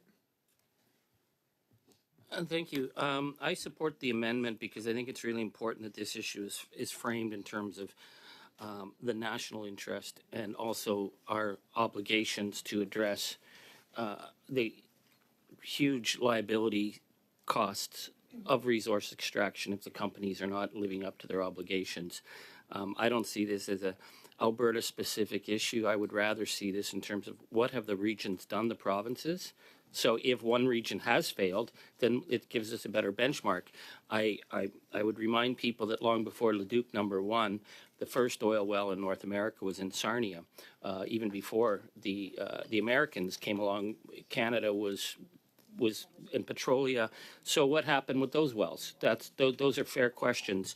So I think that looking at this, if we're going to do 5 studies, that's a fair engagement of time. We should do it right, so that we're providing a national perspective of each region by region. I'm going to bring in again the fact that coming from Northern Ontario, where we have enormous background in abandoned mine waste. I mean, at least our mountains in cobalt aren't quite as big as Vivian's mountains and slag, but I live in an abandoned mine property. And the responsibility for the massive damage that was done in the cobalt silver camp is by and large responsible now under Agnico Eagle Mines. A very interesting company, but Agnico Eagle didn't create the ecological disaster zone that many of our lakes and many of our forests were subjected to. This was early mining. But Agnico Eagle has the responsibility. So just down the street from me at Cross Lake, which was heavily dumped with cyanide, arsenic, mercury, 100-some years later, a mining company has the legal obligation to monitor the wells, to make sure that what's going into the streams and going into a lot of cases people's well waters meets a standard. That's our level of corporate responsibility that was imposed on a company that came in after the fact and the province at the time said, you want to mine here? Well, you're responsible. If you're going to take these old sites, you take their liabilities.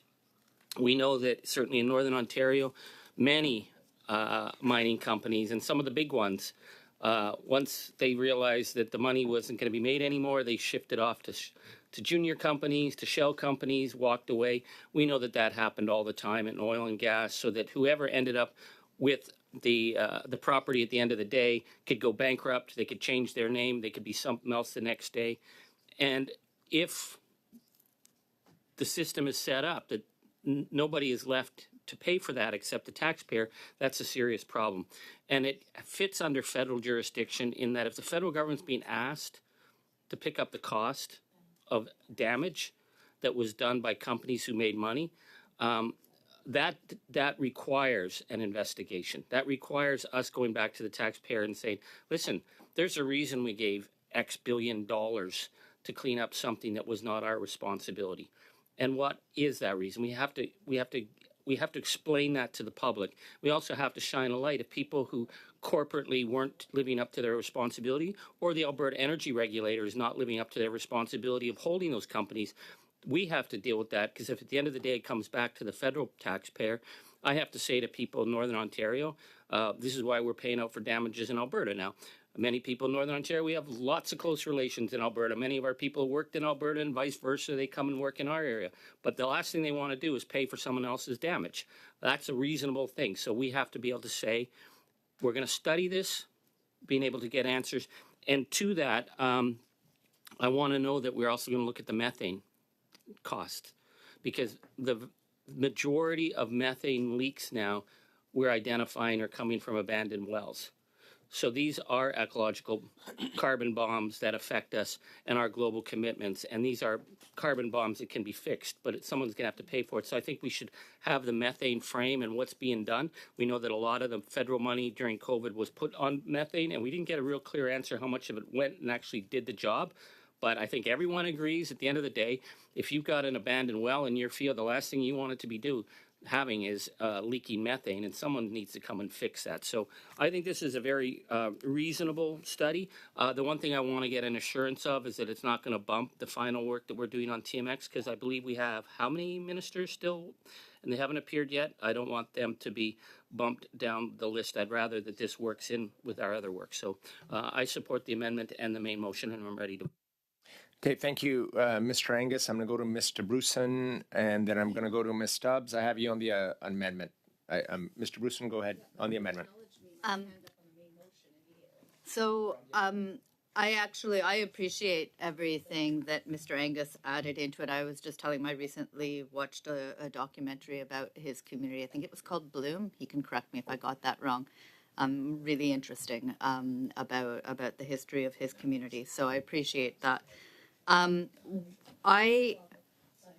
think that, I had stated at the outset what my reasoning was behind it, and why Alberta was singled out in the bottom part of the motion, and the actual motion study was about the funds that had been not used, the federal funds that had not been used by the province to clean up these orphan wells, although, as I mentioned in the outset, Saskatchewan had used all the funds. That said, so that was the reasoning why of the different wording in the motion. But I'm okay, actually, with the proposal that was put forward by Mr. Simard. I think that all of that still forms part of the study. And if I can provide an assurance to Mr. Angus, and I don't know if the chair has any updates, but I would never expect this to bump the appearances of ministers on the TMX study. I don't know if we need anything to be more clear about that, but that's certainly not my intention.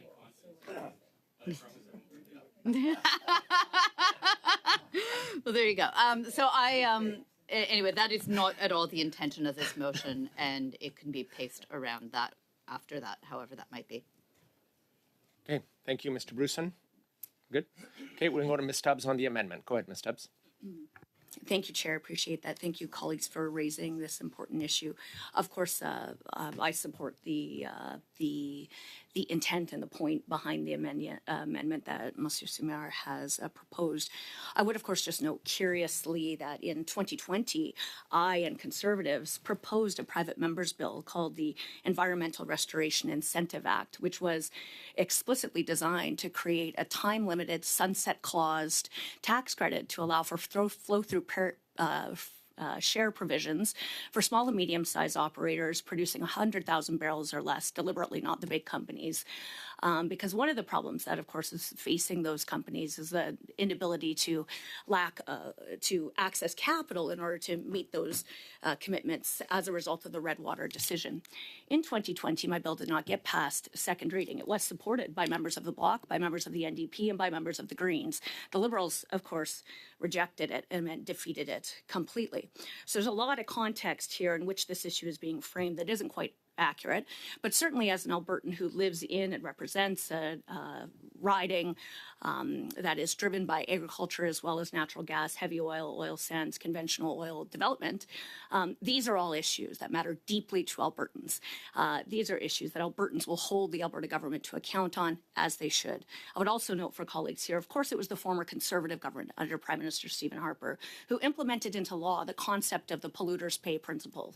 And it was, in fact, the former Conservative government under Prime Minister Stephen Harper that started to remove the vast majority of subsidies to Canadian oil and gas companies. And to the credit of the Liberals, although I've had to defend them from their friends in the Bloc, the NDP, over the years on this issue, they continued to eliminate more. It should be very clear that common sense Conservatives do not believe the oil and gas and energy industry needs to be subsidized. But with this topic today, I can't remember if maybe my Liberal colleagues were all elected in 2020, but I sure was, and I sure do remember them rejecting the common sense sunset clause bill that would have done exactly what they are now saying they want to do while protecting taxpayers and keeping that responsibility on the private sector. But here we are today. Now, insofar as this issue around federal funding for this topic, which is completely in provincial jurisdiction, for which I am confident Albertans will hold their Alberta government to account, obviously there has to be, I find it totally reasonable and logical that federal MPs in the federal committee would investigate and find out what happened with regard to that federal funding for its invention, for its express purpose. I would also say, of course, there is no possible way, if we proceed on this study, that full representation from the Alberta government and full representation for the regulatory agencies and the governments in each one of the provinces be able to appear here, talk about what they're doing, talk about what is happening, and share the facts. Because, of course, to Professor, I wish one day maybe I can be in a class with him, Simard's point, naturally, Alberta is not the only province with this issue. And in fact, there are very significant issues in Ontario around this issue, and in Saskatchewan and Manitoba, which is, of course, why I raised the initiative in good faith, working with members of other parties, but defeated by the Liberals, to tackle this particular issue in 2020. Now, as far as, so obviously I would assume that as we get into the logistics of this study, we will ensure that both the regulatory agencies and the provincial government representatives of every province that must be here to account and answer these questions from federal members of parliament are given the time and the space to do that here in this committee. We cannot allow this to be a thing where we all talk amongst ourselves and where people from other provinces and other places pretend they know better than the provinces and the places and the elected people and the policymakers and the regulators, where all of this is actually occurring. Thirdly, of course, I have no problem with these issues of methane. We ought to be able to discuss all that between provincial governments, federal governments. I don't know that's complete, that it requires like a specific inclusion in this motion, but there's no, I understand why that's being raised as well. Of course, common sense Conservatives do believe in the polluter pays principle because we are the former government that implemented it. And so on that note, however, before clearly you can see that we are in principle supportive of this only with Monsieur Simard's amendment, who eloquently and accurately has articulated the vast majority of this issue is provincial jurisdiction. But of course, we as federal members should ask for transparency and accountability where it involves us. So lastly, Chair, I would like to hear from you or the clerk exactly where we are in the schedule, so that exactly to the point that MP Angus made, we can actually, for goodness sake, do our jobs here on behalf of Canadians and finish and complete the work that's ongoing to get those products and those deliverables out the door. And naturally, we Conservatives wouldn't support, just adding in yet another study of an extremely important issue when we haven't actually closed off previous works and reporting out. That is our job. Thanks, Chair. Thank you, Ms. Stubbs. I'm going to go to Mr. Patzer next. Mr. Patzer, you have the floor on the amendment. There we go. Just waiting for the mic to turn on.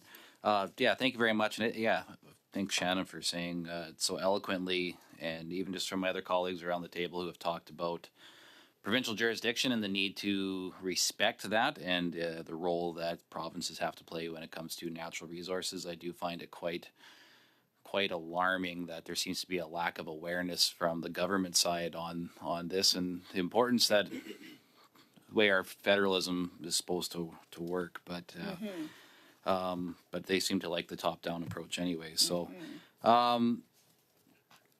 Chair, I guess I would like to propose a sub amendment that we strike the preamble and it would read, and that the study not take place until after a carbon tax election is held so that Canadians can vote out this tired, out of time NDP Liberal coalition government. That way it makes it clear about the scheduling to the issue that Ms. Stubbs raised earlier in regards to making sure that we finish work that actually this committee is already engaged in. And that way it would allow us to, properly align where we are at with things. And I think when we look around the news watch and we see that there are, most likely there's a couple members sitting at the table there who are already asking for the Prime Minister to step down. I don't think that we are going to be around, this particular government won't be around much longer anyway. So I do think that it'd be better suited for us to finish the work that we are on right now. And if we can, bump this one down the road, but let's just finish the work that we have first and let's do this sub-amendment. We do, and before I go to your point of order, because I was just waiting, I didn't want to cut him off because he was in a deep thought. No,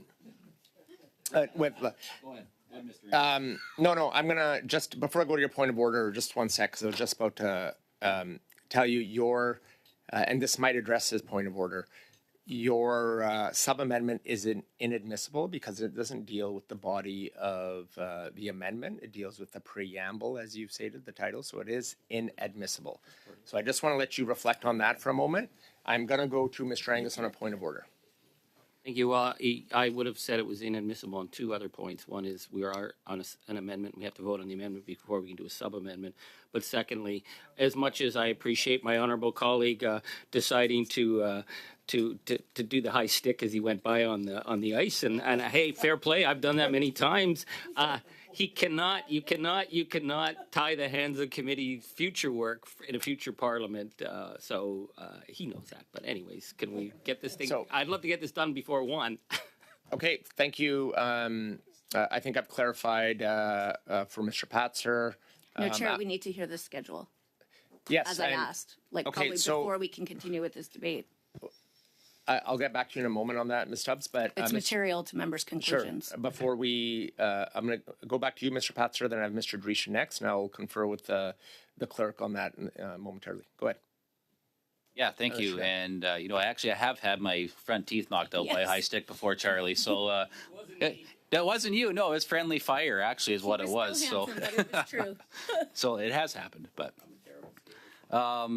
yeah, no, The point of my sub amendment is pretty clear. Really, it's emphasizing the need to schedule this down the road, but also it just points to the fact that we're not going to have time to get to this. By the time we finish the work that we're doing, time is up on this government, right? We've seen it already. Taxes are up, costs are up, crime's up, time's up. Right. So let's, I think that we need to just be focused on reality, and reality is we have some important work already in front of us. Let's focus on the work that's already at hand. Let's get that completed. Like Charlie said, we got at least two ministers that haven't shown up yet. That's right. So let's get those ministers here. Let's get the study finished that we're working on. And then we can figure out from there what's going on. But by then, I think if they can complete their letter to the Prime Minister demanding he resign, and if they have I have a nothing feeling. To hide and call it carbon tax election so Canadians can decide. There you go. It might be simpler for you guys to get rid of your leader if you just call the carbon tax election and let Canadians do it for you instead. Save the headache, save the time. Always common sense solution. Yeah, that's the end of my remarks. I'll let Mr. Drishan go from there. All right, Mr. Drishan, over to you. Well, thank you very much, and I agree with my colleague's assessment of one solution. But to go back to what Mr. Simard had indicated as he spoke about federal regulations and the significance of it, I think that as we study this, we will find out that it is the federal government's issue that has caused the problem. And as they perhaps are unaware or simply choose not to look at it, has a lot to do with Indigenous participation and how that works is of course, a federal jurisdiction. So when we are dealing with First Nations engagement, this is what the Alberta government was pushing back on. The fact that the federal government, and it took time for the First Nations to be able to get up to speed in order to deal with the projects that were upcoming. And they held joint press conferences where chief after chief pleaded with the federal government to do their duty and to help the cleanup of orphan wells on reserves. Alberta First Nations, they have now got to the stage where they could deal with the capacity to do that work, but this government does not let them and will not let them. So ultimately, it was accomplished so that they could not get their work done by the federal government demanding their money back. And in August, the provincial government did that, but no one seemed to be paying attention to the fact that this money was destined to help with First Nations. And it also seems that no one was paying attention to that as a federal responsibility. And it is easy then to turn this all around with the preamble that is there and saying, you know what, we've always gained lots of points when we do Alberta bashing. Yep. And this is the only reason why this has been put here. And the one part that I did hear from perhaps both of my colleagues to my left and to the right is that the preamble maybe could be dumped and then talk about how we can make sure that we can ensure for the whole country that they have the economic and the environmental standards that Alberta is so proud of, that people around the world are so proud of. And I hearken back to discussions on Fort McMurray, and I challenge anyone to go up and take a look at what is happening in the pits, turn around 180 degrees, and find the lush forests that are by design, by the Alberta government, forced to do. And they do it with pride. But there's no pride that comes from this federal government to the environmental aspects, the environmental plans that all Canadians have. Is just Alberta bashing. And that will end. Thank you, Mr. Chair. Thank you, Mr. Dreeshen. So I'm going to call the vote on the amendment by a show of hands. On the amendment. If we can go to a vote, please. It looks like it's we're in favor. Yeah, we're in favor. It looks like everybody's in favor of the amendment. Okay. Okay, very good. So the amendment passes unanimously. Amendment is passed, and now we'll go back to the main motion, and I have a. It's 1:00. So the meeting has to adjourn at 1:00. I'm ready for Do you guys want to vote on the main motion if everybody's here in agreement? No, we have to have more of a debate on the main motion. Okay, we do have a number. Chair, sorry, we have to have more of a debate on the main motion. We do have a number of because you haven't yet speakers. answered my question on the studies. So it's 1 p.m. and we obviously can't continue this now. Okay, so we do have a speaking order on still established. I know a number of Chair, members. again, the summary of the work where we're at So, Ms. Stubbs, if must you give be me, done in order for members if to be able to you- make a we decision are- on this vote. And So, it's Ms. after Stubbs- 1 p.m. and you don't have Okay, consent so to Ms. proceed. Stubbs, I'm chairing the meeting. If you give me an opportunity to explain what I'm going to propose here so I can continue. We do have a number of people in the speaking order. There has been some questions raised by members on the plan moving forward, and we are in debate on this motion, but I will highlight to you, as discussing with the clerk, we do have a study for Wednesday. It means continuing on our study for Wednesday, so that will happen, and hoping to have some more information on the following meetings regarding appearances by folks we've invited. So we do have work on the work plan, as I've heard from all members as well, that you would like to finish the study and get it complete prior to moving on to any other study. So we will try to make sure that the TMX study is complete and then have a plan moving forward after that. Colleagues, if I don't, if there is an interest of continuing, I've asked, and if you give me a moment from just to confer with the clerk, and I can advise you accordingly on resources.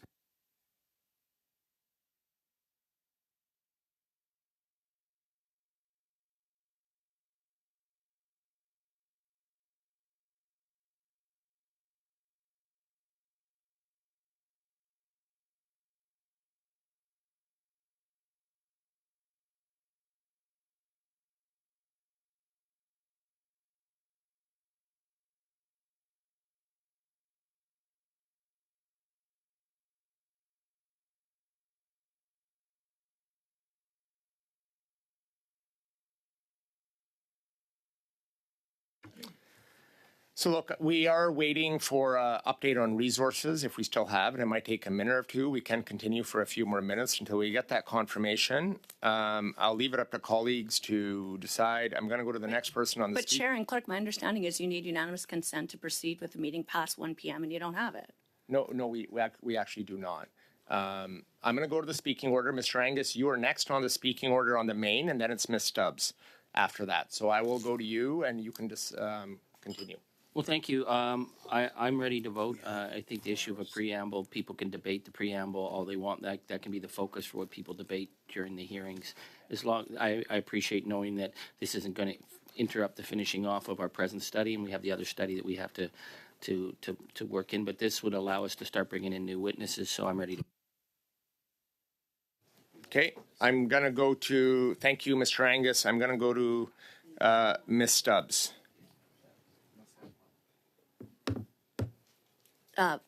Chair, I think, as I had said before, it's still important for you to outline specifically the timing and the dates and the work in which you see our current studies completed and the reports and dissenting reports if parties around the table would deem to also do those. I think we need to hear from you very clearly what the days are, what the timelines are, what the deadlines are, how that impacts the meetings out until Christmas, and then we'll all be able to make an informed decision on this one. Okay, as mentioned, we are in debate, and that's something I've already clarified with the clerk on what our following meetings are. And my intervention into the debate is I want to hear that from you and the clerk now.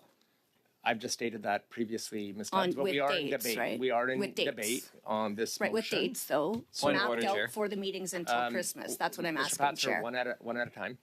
You're actually next on the speaking list, so if she's done, I'll go to you. Go ahead, Mr. Patzer.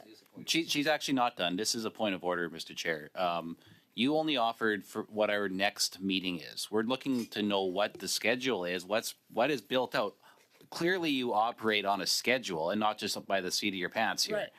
At least I hope that's the case, that you have a fulsome schedule. And as long as I've been a member of this committee, I have never seen a circulated schedule from you. And I do think that is a problem because this discussion has happened numerous times about trying to figure out what it actually is our schedule. And you do not seem to want to be sharing that with committee members. And I think it would be important for you to share with committee what the schedule is. It's every other committee I've sat on has operated off of a paper schedule that has the weeks and has the schedule lined out because we have so many meetings that we've agreed to when we agree to do studies, and it's laid out in a schedule and it's sent out to committee members. That has been standard practice of other committees. As long as you have been chair of this committee, I have not seen that. It has not happened once. In fact, the only way that we find out what's happening is when we get the notice of meeting for the next meeting. That's the only way we find out what happens in this committee, because you have not bothered to put out a schedule to members so that we can be informed as what it is that we have going on. So we have clearly asked for that. That's what my colleague has clearly asked for. And I firmly believe that we cannot resume this debate even until you produce said schedule.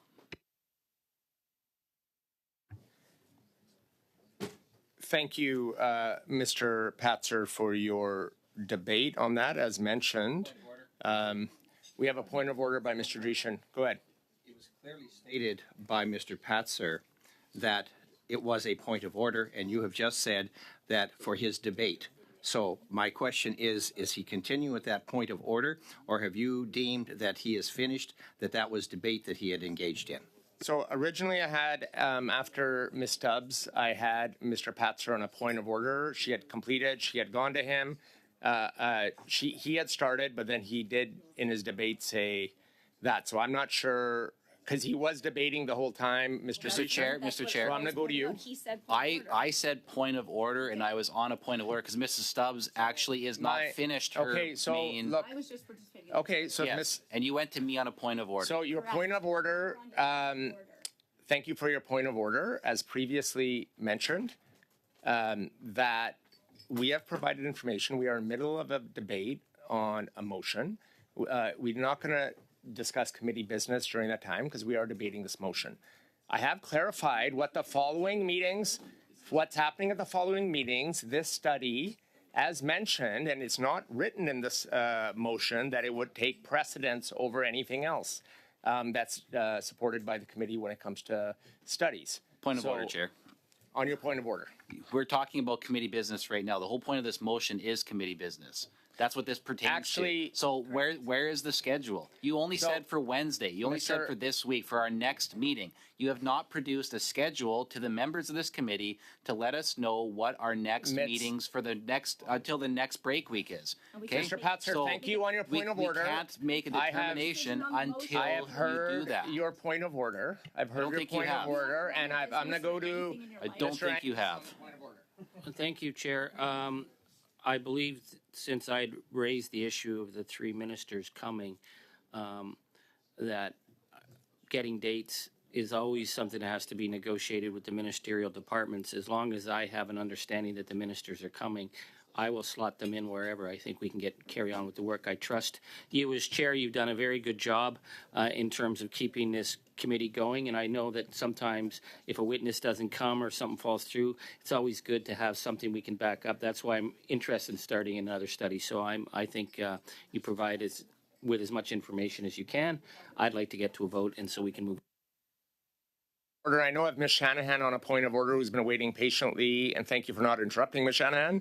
On a point of order? Well, thank you very much, Chair. And on that point of order, just to point out, because I've sat on many committees as well, including committees chaired by opposition chairs, that schedules, even when they are made, are subject to change. Subcommittees are formed to discuss the details of the timing. I think what we have here is the assurance that the work of this committee will not be interrupted by going forward with this motion. And I, for one, would like to go to a vote. Thank you. Thank you for that, Ms. Shanahan. So, Ms. Stubbs, who had the floor. Ms. Stubbs, you had the floor. Well, what I was saying when I had the floor was that we need to see the dates and the work plan mapped out until Christmas so that members can make an informed vote on this motion, which would move us into different work. So, Chair, I might suggest that you would have an opportunity and probably support to suspend the meeting, but obviously not a vote on this motion until you can report back that schedule by day and deadlines, map this out until Christmas, and then we as a committee can all decide with the information we need to do that. But we need to demonstrate to Canadians we can actually finish work and get it out the door. Otherwise, that's why all Canadians are looking at us and saying everything is broken, and they're right. But it wasn't us who broke it. So, in case anybody has ever run a business or an organization of any kind in here, it is pretty obvious that we need to have these questions answered by dates and by day and by deadlines in order, as committee members, to make a decision on this very important issue and this very important work that I've already supported and we've already supported in principle. In fact, I myself offered a solution to in 2020, as Conservatives did then. But we can't make a decision or an informed vote on this motion until that request is honored. Monsieur le Président, s'il vous plaît. Juste soyons clairs dans la... Now, let's be clear, in the motion that was tabled by Ms. DeBrusen, there is no mention of a date. I've often voted on a number of motions that did not indicate when this process, if adopted, would be started. It's up to the committee to decide how to prioritize the activity mentioned in this motion if we are to adopt it. I don't think it's up to you, Mr. Chair, when this next series would go forward. So I think we can vote on the motion immediately and see if eventually we will be able to undertake this initiative. And then meet in a subcommittee to work on a schedule which would be convenient and amenable to all parties and satisfy everyone on this committee. You can't block a vote on a motion saying because on the premise or justification that we don't know when the report will be due or when the report will begin. So I think we build on that later. I mean, this is a very dilatory maneuver here. If the Conservatives don't agree with the motion, vote against it. Okay, thank you on the point of order. So you do have the floor unless you ceded the floor to Mr. Patzer because he is next on the speaking list. Thank you, Chair. I would just emphasize again for our committee to function and for us to be able to do the jobs that Canadians elected us to do and for our leaders and our parties who have appointed us to these particular roles on this committee, we must be able to demonstrate that we can finish our work and give deliverables and outcomes to Canadians. We have backed up studies, backed up reports, and the current situation of this committee is as has been described by common sense Conservatives here. So I completely appreciate what my colleague, Mr. Samar, is saying, except that that we haven't actually been able to complete and deliver on a series of work that we've been implementing here. And I would also just say, for the purposes of working together cooperatively, and I'm assuming with good faith, on behalf of the people who elected us here, it just seems obvious to me that they would see that this is clearly about proper management of work and deliverables. But also, for our work here, of course, Mr. Samar, the problem is that what you're suggesting is perhaps then Conservatives could move motions at every single meeting about all the studies that we want to have on behalf of Canadians. And I'm suggesting that we all actually work together to map out this schedule properly so we're all clear, we're all aligned, mapped out for our days and our work until Christmas so we can actually get things done around here. Or then you are inviting every political party to just move motions every single day on the topics that are important to the people that they represent in their regions. I don't think that would be a very effective way to operate in this committee, and I don't think it's what Canadians want or expect out of their elected representatives. So that would be my input. Point of order? I'm going to go into a point of order to Mr. Angus, then I'm going to go to Mr. Patzer after that. Mr. Patzer, just hold for 1 sec. Go ahead, Mr. Angus. Well, I was keen on going past 1 o'clock so we could get to a vote, but if we're going to be obstructing and keep going back to a point that I think has been settled, I would suggest that we suspend because time is of a great value for MPs to get stuff done, and we're not getting anything done here. Thank you, MP Angus. And you would note in my previous comment, I suggested to the chair a solution would be that he could suspend without a vote. Thank you for your support.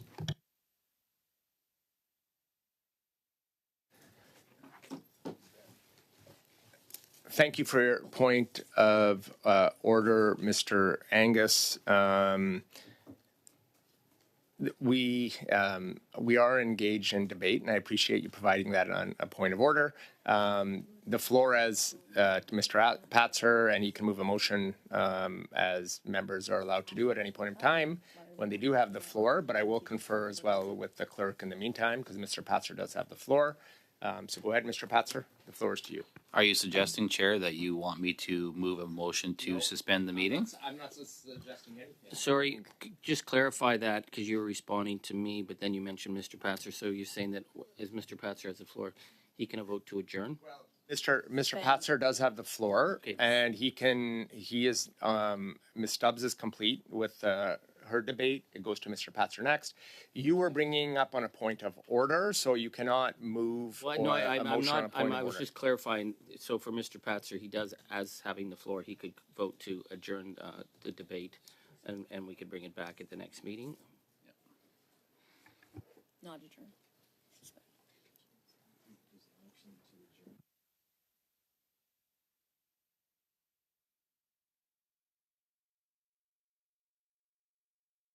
Clerk, the advice you're giving right now, I'd really appreciate if you gave it to all members. Because you are defining and differentiating for us, very importantly, the difference between a motion to adjourn debate and the motion to adjourn meeting. And thank you for all of your service. Colleagues, I think we do have, it looks like we do want to continue on with this. We do have a schedule in place, so we can go to a vote, but if not, we can move to suspend, so we continue on debate, this debate. And unfortunately, that could impact our schedule, which members are so. Preference would be if this is supported by all members, we go to a vote. If not, and we can look at, as Mr. Simard suggested earlier. Mr. Simard mentioned earlier that we could potentially look at having a subcommittee get together to discuss on prioritizing plan as well. So that's something we could consider. To the point, though, Mr. Chair, about needing a schedule, if you would just enlighten committee members with a fulsome schedule till Christmas, even to the break week in November. That would like 2 weeks. So that's low aspiration. Yeah, we're not even asking for very much. Like that's only a couple of weeks. Totally reasonable. So yeah, I fully agree with my colleague that Christmas is very reasonable. So if you can't do that, then I move that we suspend the meeting. Colleagues, I'm looking around. You can't move to suspend, but I can. You just told me. You can move to. You can move to adjourn debate. Point of order. Okay, on a point of order, go ahead. Well, I think if I heard Mr. Patzer correctly, he was saying that he's willing if we can get a plan until break week. Is it possible that you give us your best effort, and if something comes up, we'll raise it then. But then if we can get to break week with just with a general outline, then we can get to the vote. I would think our time is well spent.